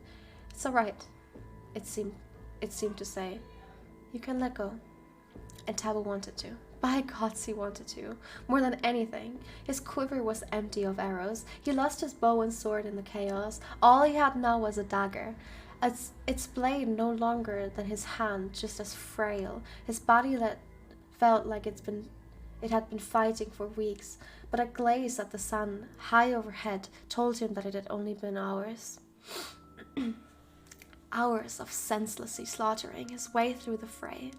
It was better when he still had arrows, when he could stand and shoot at distant enemies without thinking of them as people. When he resorted to using a sword, he'd gotten close enough to see the fear in their eyes as his blade pierced through the cloth and skin. When the blood had colored him crimson, it was suddenly, frighteningly real. Once, he had wanted to see the enemies burn. Now, he just wanted it to be over. Tabo looked up at the sound of shouting before him. Enemies were running through the wall of flames, cutting through the fire like one after the other in an unending tide. The words reinforcements and too many and retreat echoed in Tabo's ears as the breath was knocked out of him. He tightened his grip on his dagger as the enemy reinforcements advanced, cutting down people who were too weak, too inexperienced, too tired to fight, people like Tabo. They drew closer, an infinite army. Tabo felt bile rise in his throat. Too many. He felt hot tears slipping down his cheeks. Too many. He felt his fear and dread like physical weight, almost driving him to his knees. Too many. In the end, Tabo was not a hero, but he raised his dagger away. He raised his dagger anyway. It's over, Tommy whispered. He leaned against his brother as they both looked over the valley at the enemies descending upon their army like a swarm of hawks. The pain in his shoulder was now a distant worry. It wouldn't kill him, but he knew death was coming for him regardless. We're fucked. Wilbur was very still. Wilbur, Tommy turned to his brother. You know I love you, right? The king gave him a sharp look. What the hell are you talking about? Tommy swallowed thickly, trying and failing to keep the tears in. I love you. I don't think I ever said it, but it's true. I figured it's my last chance. This is not your last chance, Wilbur snapped, his eyes darkening. He whirled around facing Technoblade, who still stood between them and the mysterious soldier. Techno! Techno blazed back at Wilbur, his expression shuttered. He did not look at Tommy. It's time, Wilbur called out. For a moment, Techno started, and then slowly, deliberately, he nodded. I'm sorry, Wilbur. What? Tommy demanded. What are you talking about? Wilbur did not reply. He wasn't even listening. Tommy could only watch as Wilbur unhooked a blowing horn from his side. He put it up to his lips, mercenarily, his eyes blank and staring at nothing at all. Wilbur, Tommy backed. Wilbur, what's going on? Wilbur blew the horn. She heard it. They all did. Heads snapped up at the sound of a war horn echoing through the valley. A low, sad sound like the beginnings of a funeral dirge, or the cry of a lone bird separated from its flock. The flower shopkeeper met the eyes of a woman across the field. A stranger, only familiar from brief, inconsequential meetings at the camp. But in that moment, they were kindred spirits, united in their determination. The shopkeeper nodded. The woman gave her a solemn salute. It was only now or never. The shopkeeper gazed at the oncoming horde of enemies, butchering all that stood in their way. But the royal army was not fighting anymore. No, they were running. They threw down the weapons and ran back in the direction of the hill, stumbling over weeds and irises and rains of morning glories. The Green Army, outnumbering them 10-1, gave chase, unaware of what was coming. The shopkeeper took off, the rock of her pocket seeming to grow heavier with every step. The rock in her pocket. But unlike the others, she was headed north, up one of the craggy mountains that bothered the valley.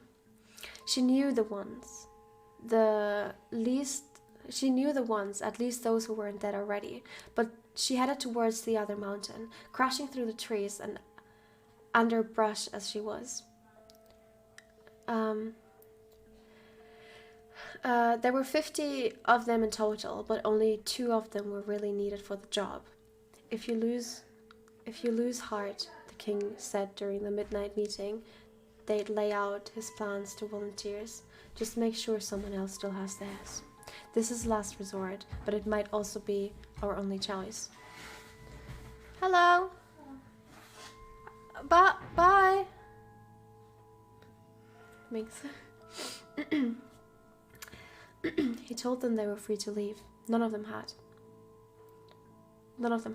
The rest of camp had all been told 2 things. When you hear the horn, run for your life, and don't tell Prince Tommy. The shopkeeper bounded over the boulders and overgrowth, the heartbeat thundering in her ears. Hey!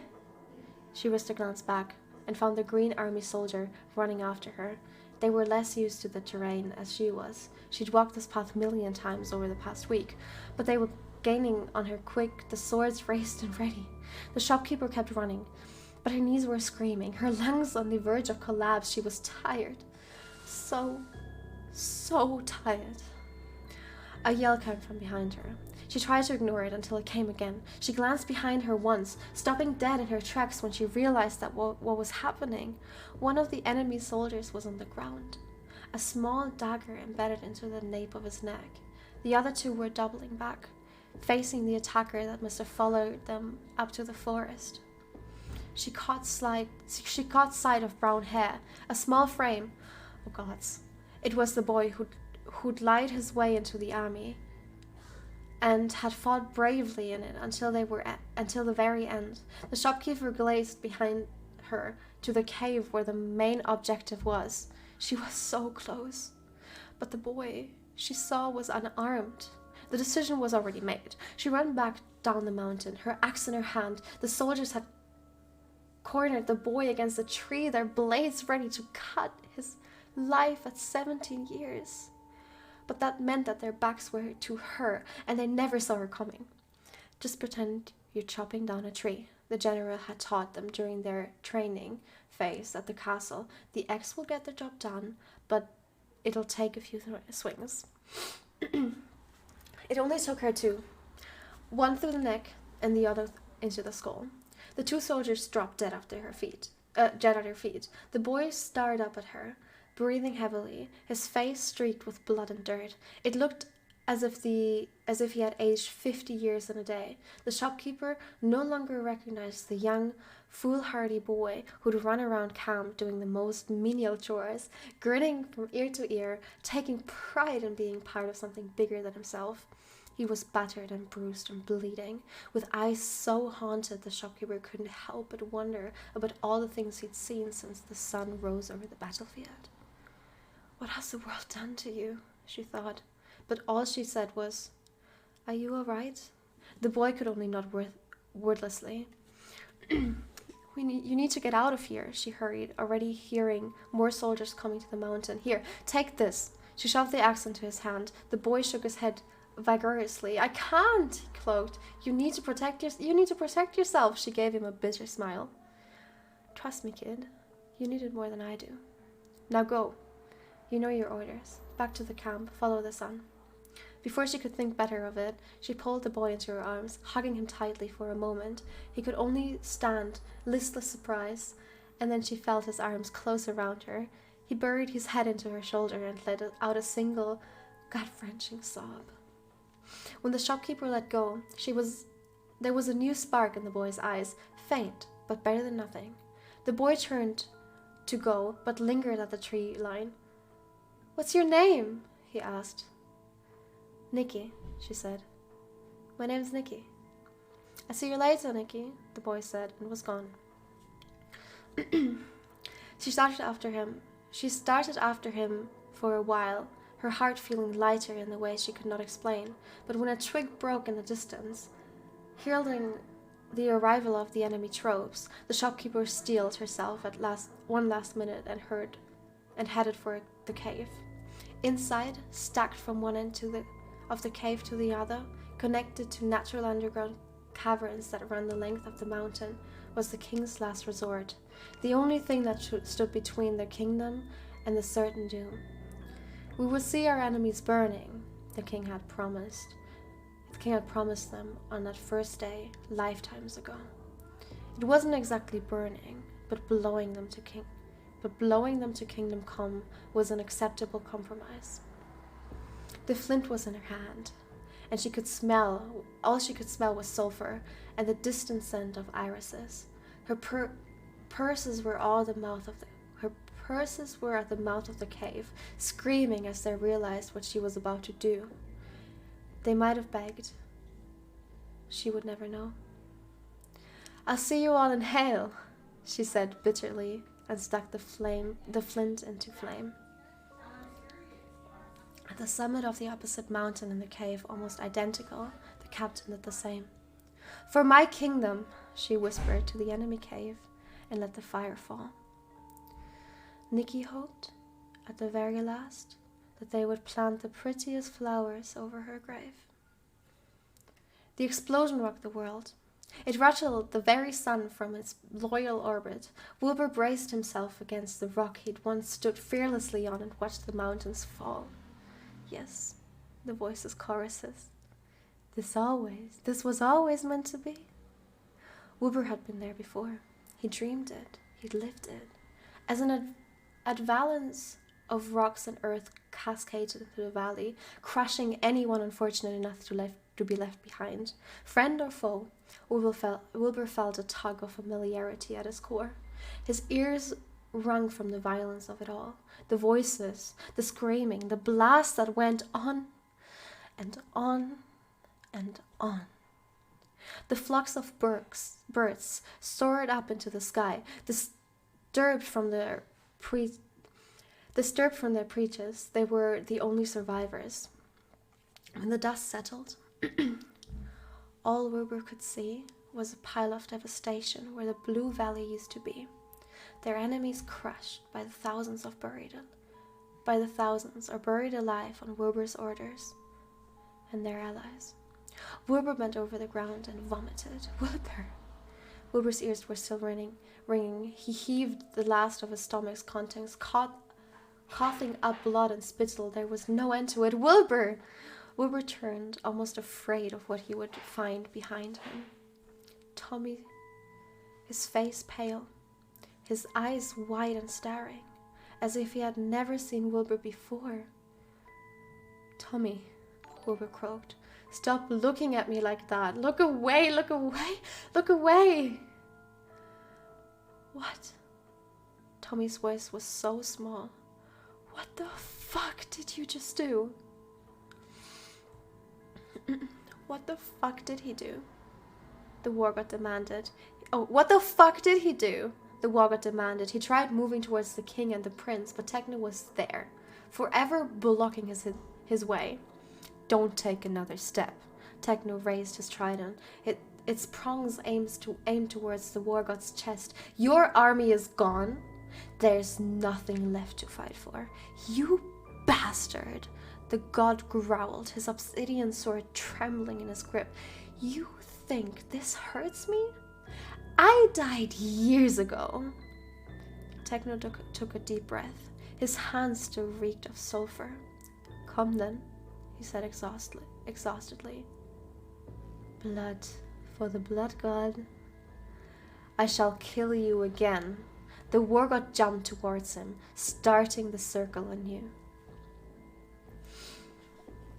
You said no more secrets. Tommy's nails dug bloody crescents into his palm. You promised, Wilbur. They were all dead. They were all dead. because of the man that Tommy couldn't bear to call his brother.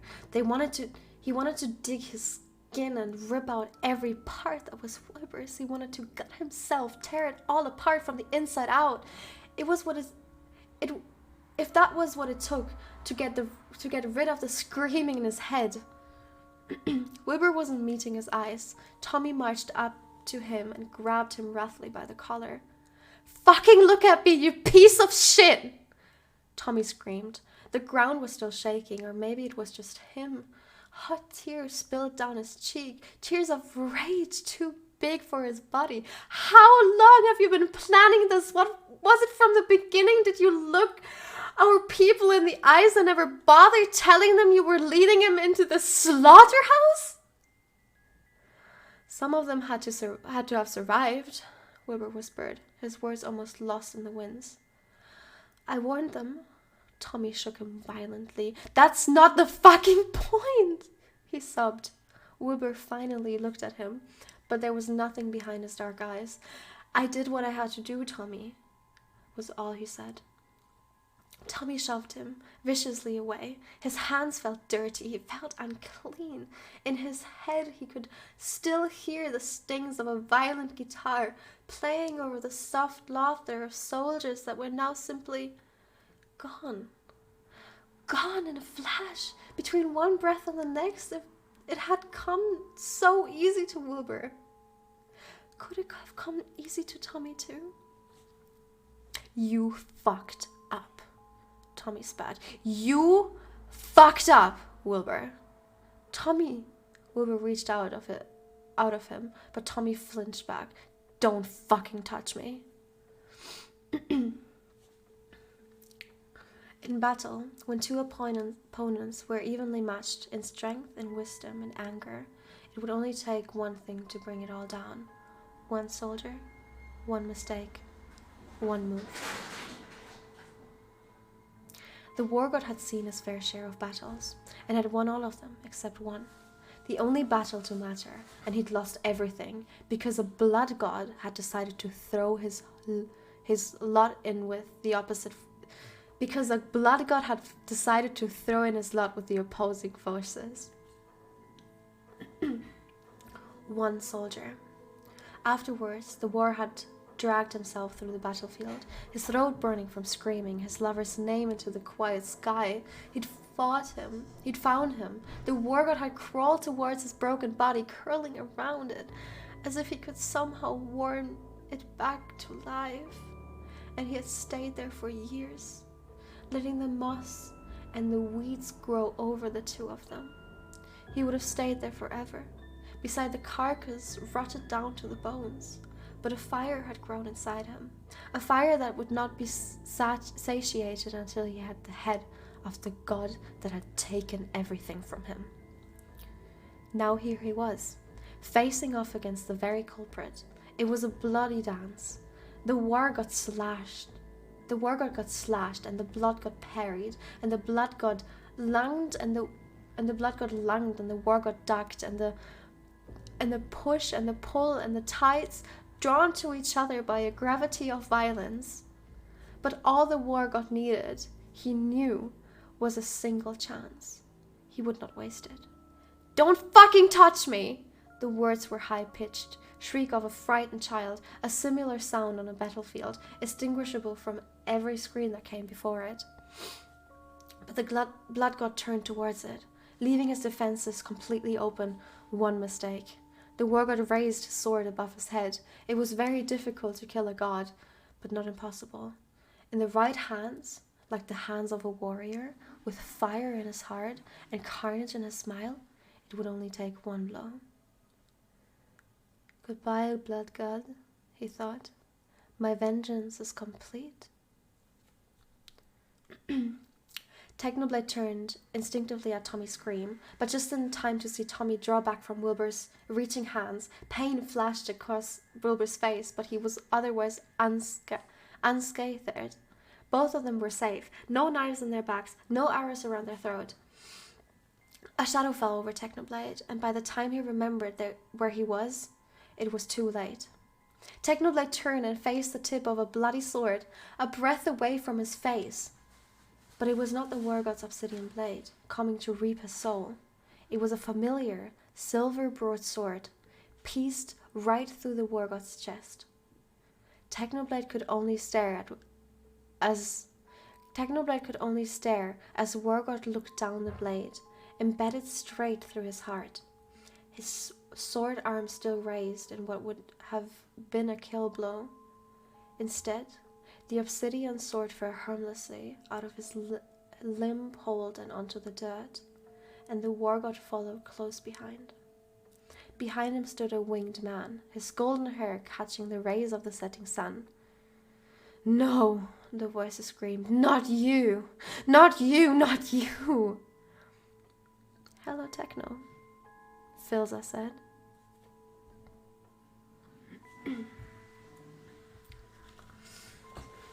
Uber saw him first. Perhaps that was how it was always meant to be. Some part of him would always unfrankly be looking for him. Tommy followed a beat later. Uber saw his brother's shoulders go slack, like a marionette with his strings suddenly cut. Dad? Their father was standing before Techno and the unmoving body of the white-cloaked soldier. At the sound of Tommy's voice, he turned and looked at his son for the first time in a decade. And so he enters the scene once more. The voices whispered. And before Wilbur could say anything, Tommy was already running.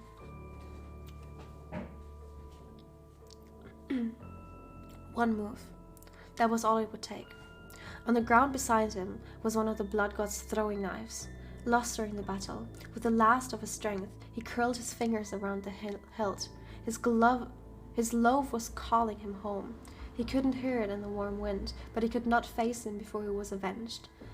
And so, with all he had left, the war god aimed and threw. Dad! His father was here. His dad, standing among the blue irises, the same shade as his sad eyes. The years fell away like smoke, and Tommy was a boy again. There was no explosion, there was no war, there was no leaving, there was only a son and his father. Tommy felt a hysterical laugh bubble out of him as he ran. Even as his cheeks still stung with tears, there was everything. There was confusion, there was grief, there was anger, there was relief, there was disbelief, there was joy. "Dad!" Tommy shouted, spreading his arms wide as he ran like a bird about to take flight. "Tommy!" Dad's smile was still the same. After all these years, he opened his arms, welcoming Tommy into an embrace. "My boy, you've grown so much." And then there was pain. The knife found its mark in the prince's heart. Techno watched Tommy fall backwards, impossibly slow. It took a moment for the reality to sink in, and then Wilbur was screaming so loud it drowned out everything else, even the voices that began screeching inside Techno's head. "Tommy!" Filza shouted, running towards Tommy's unmoving body, but Wilbur was already here. Cuddling his brother into his chest, Techno could only watch, utterly numb, utterly cold, utterly lost inside his own head. No. This could not be happening. It was over. He'd done everything he could to protect them, to protect Tommy. Why was this still how it ended? "That's what it feels," someone gasped. "To lose everything." By the time Techno turned towards the war god, ready to rip him limb from fucking limb, he was dead. A smile on his face.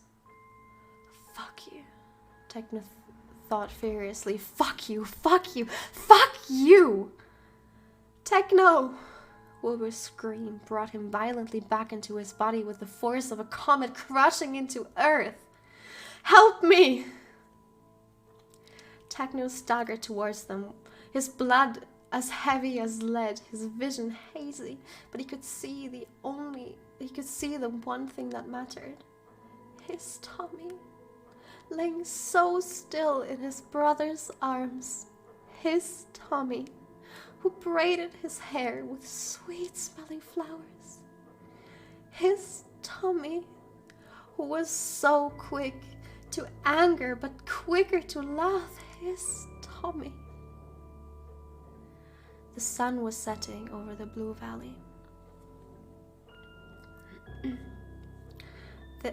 There was a terrible, terrible silence.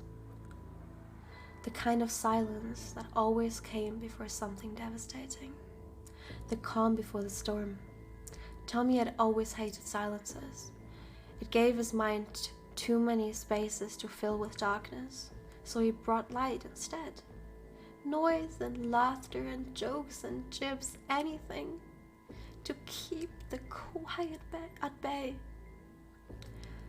Wilbur had helped with the weight, like he promised, but now it was back, pressing against Tommy's chest, suffocating him under his burden. There was pain, so much pain. He thought he'd already felt pain, but what did he truly know? He was only 15.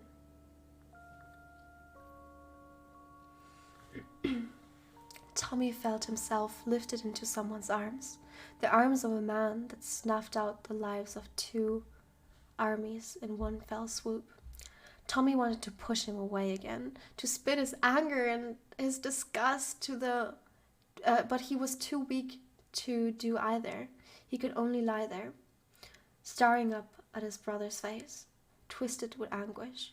His mouth was moving, speaking towards Tommy, speaking words Tommy could barely hear. Let me go, Tommy wanted to cry. Give me back to the ground. But then Wilbur started humming. It was a song. The song. The song Tommy had been humming just this morning, lifetimes ago. What? Tommy breathed, the rest of the question dying on his lips. He couldn't keep his eyes open. He should. He knew he should. Because otherwise he'd be... Your lullaby, Wilbur sobbed, his tears hitting Tommy's cheeks. It's the lullaby I used to play for you on my guitar when you were younger. And just like that, everything that came before was forgiven and forgotten and gone. But was that such a bad thing? Rest would be nice. If it means his lungs would stop hurting, if it means his chest would stop aching. Sleep. Sleep was good. Sleep was... I miss your music, Wilbur. Tommy could feel someone stroking back his hair so gently, so lovingly. Keep your eyes open, Tommy. Techno. Keep your God's named eyes open. Bad. He needed to be kept awake. He needed to keep awake. Techno was telling him to, and Tommy always did what Techno said, because Techno was his tutor, his teacher, his brother. I would have... Tommy coughed. He felt blood tickle down his jaw, and then nothing at all. I would have liked to hear you play together again. Tommy hold him tightened. Somewhere far away, someone was screaming for a medic, and Tommy knew. Tommy knew it was. We'll play for you, Techno vowed. When we get home, we'll play for you as many times as you want, Tommy. I'll let you beat me when we spare. I'll let you braid my hair or even cut it all off if you want to. Anything you want. Just keep your eyes open. A shadow fell over them in the shape of wings that Tommy had only seen once before, when he had flown out of Tommy's bedroom window and out of their lives forever. Or not forever. Tommy tried to raise his head to see his father's face, but the pain was too much. Dad, Tommy whispered. He still wanted to do so much. He still wanted to scream at Wilbur and then embrace him. He still wanted to find flowers for Techno's hair. He still wanted to go home to the kingdom that I had protected. He still wanted to hug his dad. But darkness was quickly gathering. Tommy? Tommy had no idea who had said this name. It all sounded very far away. Don't leave me, Tommy begged. Please. I'm so scared.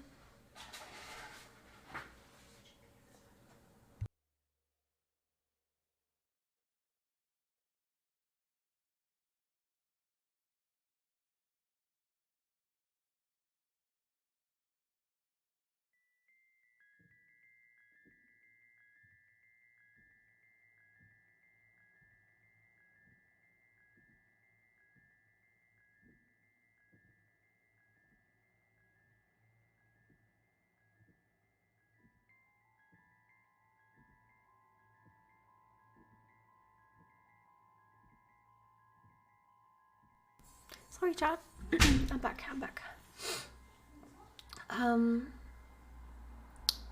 We heard Tommy, a kiss on his forehead, someone holding his hand, strong arms around him, Wilbur humming his old lullaby, warmth, even in the dark. We'll always be here. Too late. Thank you, Tommy breathed. Thank you, He had so much left to say. So much left to offer.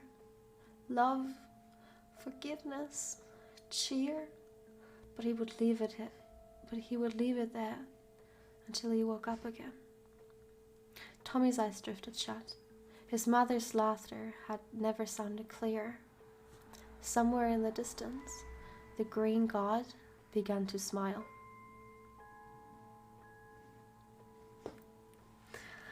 Dun dun dun!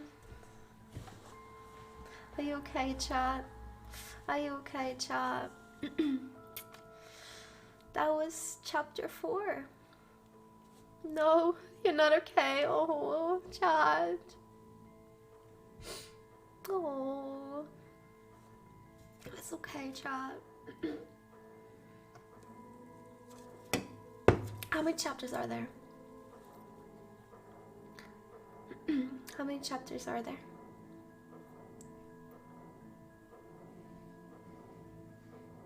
7? Okay.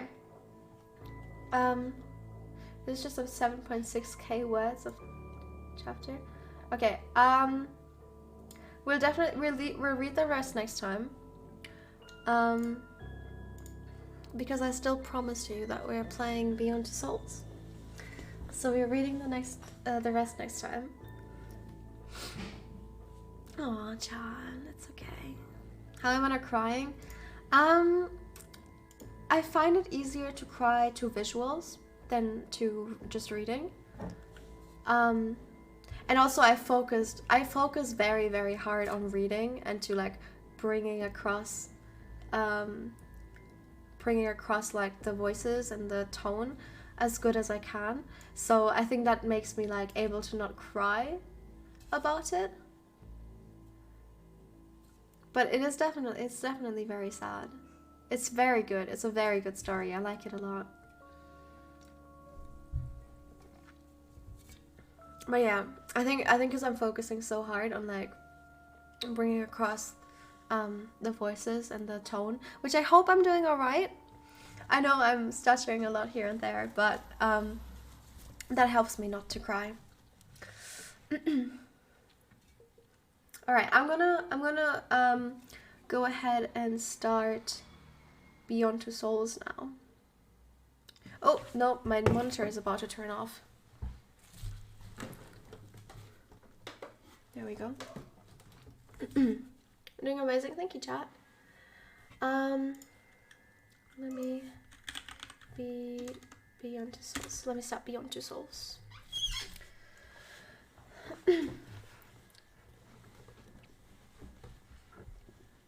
Oh yeah, we can turn off the music now too. I started looping one of the songs as you probably heard, because I thought it was like really fitting.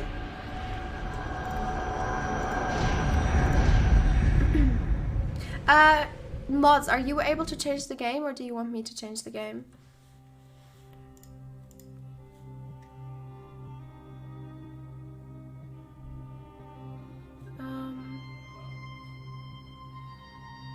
What are the mods saying? Let me try, but not sure. Okay, I can change it otherwise. I'll just change it. I'll just change it. Chat. Mods, it's fine.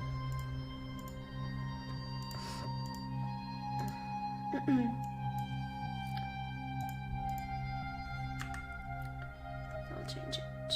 Is the game for free? No, it's not. Alright, I changed it. Alright, let's continue, chat.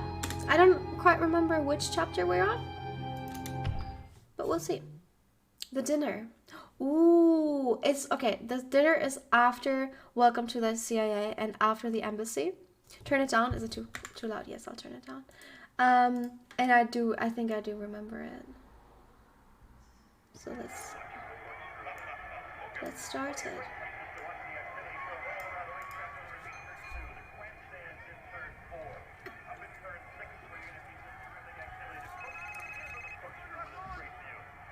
Can we take a break, please? Do you guys need a break?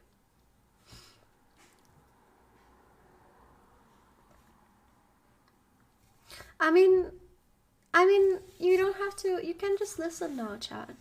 You can just listen now. Okay? We don't have. It's fine.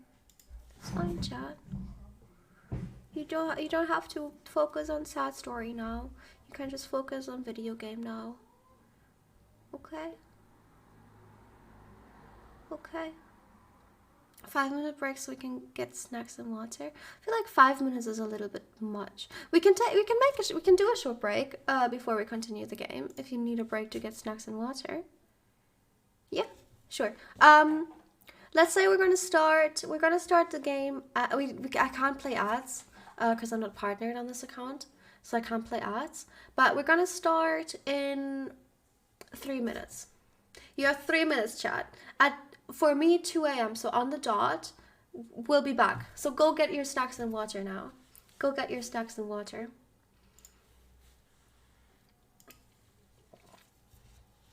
I'm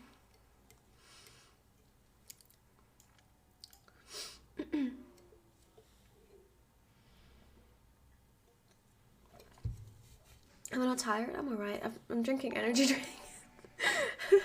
Fine. Hi, Thank Nikki. you. I wrote a song about the Dream SMP and you are in it. Oh! I'd love for you to see it. Just search I wrote a song about the Dream SMP. We can do that now. Love you. I wrote a song about the Dream SMP.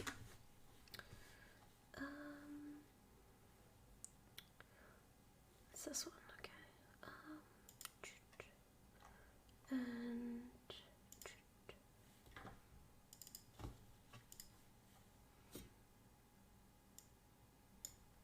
we can watch that and then we'll go back to the game. It's just a game. My whole life is just a game, isn't it, George? It started with a dream, and that was all it needed. To some it's just a joke, but they don't know. And it's okay. You have really good vocals. All kinds of names. You wouldn't want such dumb fans anyway. Aww. Never meant to be. So just know. Oh, hi, Larry. Oh, hi, Mark. We're not alone. I've got you a woman. Bad news, she's American.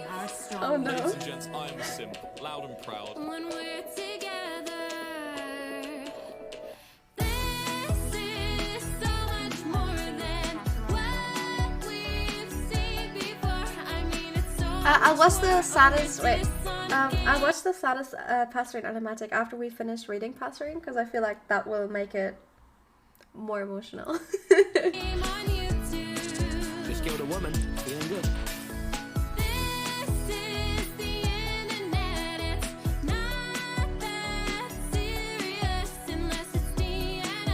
kidding, but what am I supposed to do? But sit here on YouTube and I feel like I'm gonna This is so cute. I got 20 hours of screen time. Nobody Oh, on Twitch is online. You would cry because of, you know, Minecraft roleplay. And then I miss one You really think stream. about where you've gone in life. And techno's locked with I want a bell. Give dreams. me a bell. Techno! Give me a bell. And there's conspiracies. I love beans.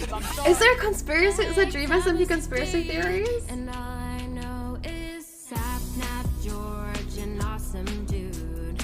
Punk Puns, Puffy, and Purple too. Tommy in it, Bad Boy Halo. Eric Bundy, Wilbur, Nicky, and Tabo. Skeppy Jack, and Quackity. Techno Blake, and that bell he needs. Connor fills a foolish. I love that the bell is included. That's good. Rambo, each mom signs the cool and it's Brooks. And don't you think I forgot the man, our main character? Let's give him a hand.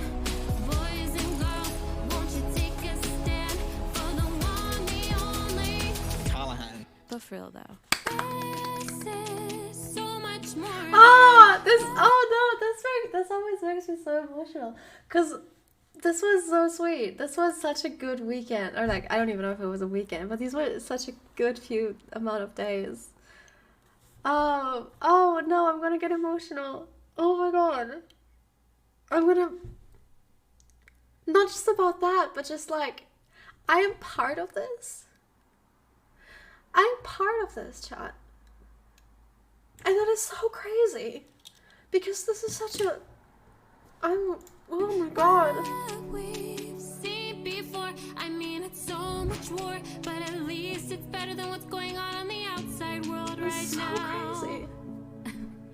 This is the internet. It's not that serious, but Tommy's traumatized and dreams in prison despised, and George is still at home asleep, and Callahan still doesn't speak, and then there's Sam and Quackity. They don't know about that dream XD, and though it could have gone so well, Techno wish for a bell.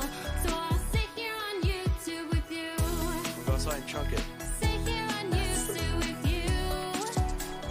Sit here on YouTube with you.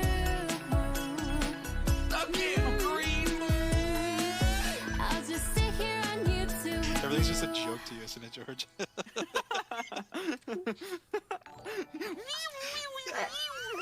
I love it. That was great. First one to actually watch it. Thank you so much. No, I am crying. Thank you. that was I great. spent so much Genuinely. time on it. I can see that. And I think it's amazing. And it makes me very emotional in a good way. Holy shit. I know I say this a lot, chat. And you're probably so sick of hearing it. But I love you so much. Like, I genuinely do. You as a community. I know I don't know any single one of you. And, you know, whatever. But especially, I feel like especially my community, I don't know about the other communities, but you're just so sweet. You are so sweet, and I don't know what I deserve it, like how I deserve this, because I'm just sitting here playing my stupid games, you know? But I feel like, I don't know, I just feel so thankful to be a part of this, and to have this as my job, and to... Nikki, we love you more than you know. Thank you for being absolutely amazing. 33 Like, this is my chat alt logs now. account, right? And we know that alt accounts are meant for, like, you know, the tighter community, because, you know, not everyone knows about my alt account. Like, I feel like every single time I mention my alt account, someone asks me what is my alt account. And, like, I feel like, especially even here, it's like, thank you for giving a shit about me, about this random 19-year-old sitting at home, you know, talking to a camera and a microphone.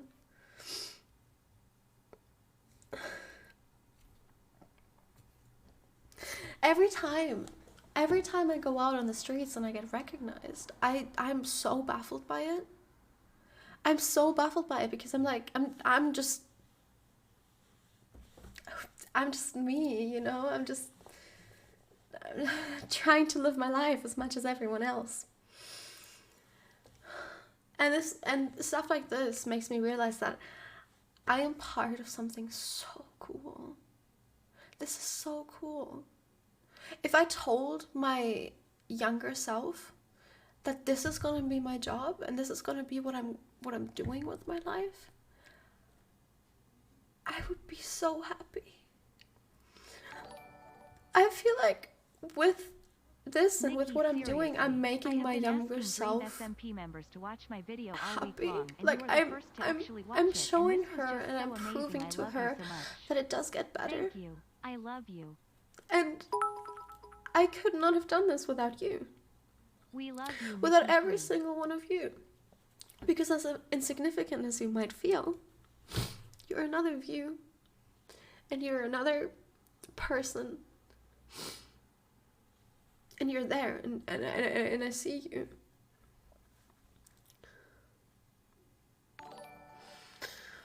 Fucking hell. Nikki, just as much as you feel like we're there for you, we feel like you're there for us. I can't name the amount of times you made me smile and laugh when I was upset and going through stuff. I'm so glad about We love that. you and appreciate you so much. Like, as much as it is you yourself, that actively clicks on a stream because they want to feel better and they want to forget about their lives, I am so thankful that you choose me and that you choose my stream, because you could choose anyone. Like, who's live right now? I don't follow people. Hassan's live, Puffy's We love live, you, Nikki TM, my heart. Shovel's live, MZ's live, Foolish's live. Like, all these people are live, but you choose me and you choose my stream. And I know that, and I see that, and I appreciate that.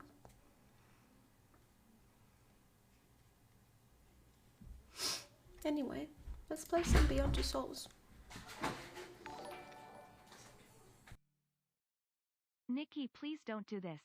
I've heard you say all this before and I know you mean it, but it's hard to see this get you emotional. You worked hard for this, so you deserve everything you've got. You know I mean that.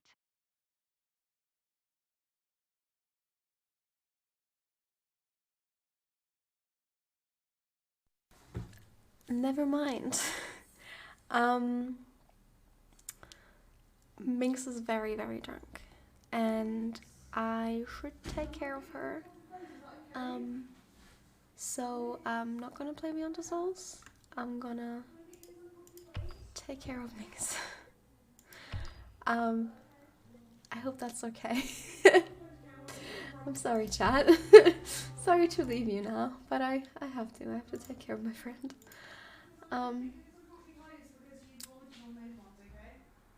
We're gonna go ahead and raid Puffy. Let's raid Puffy, chat. I'll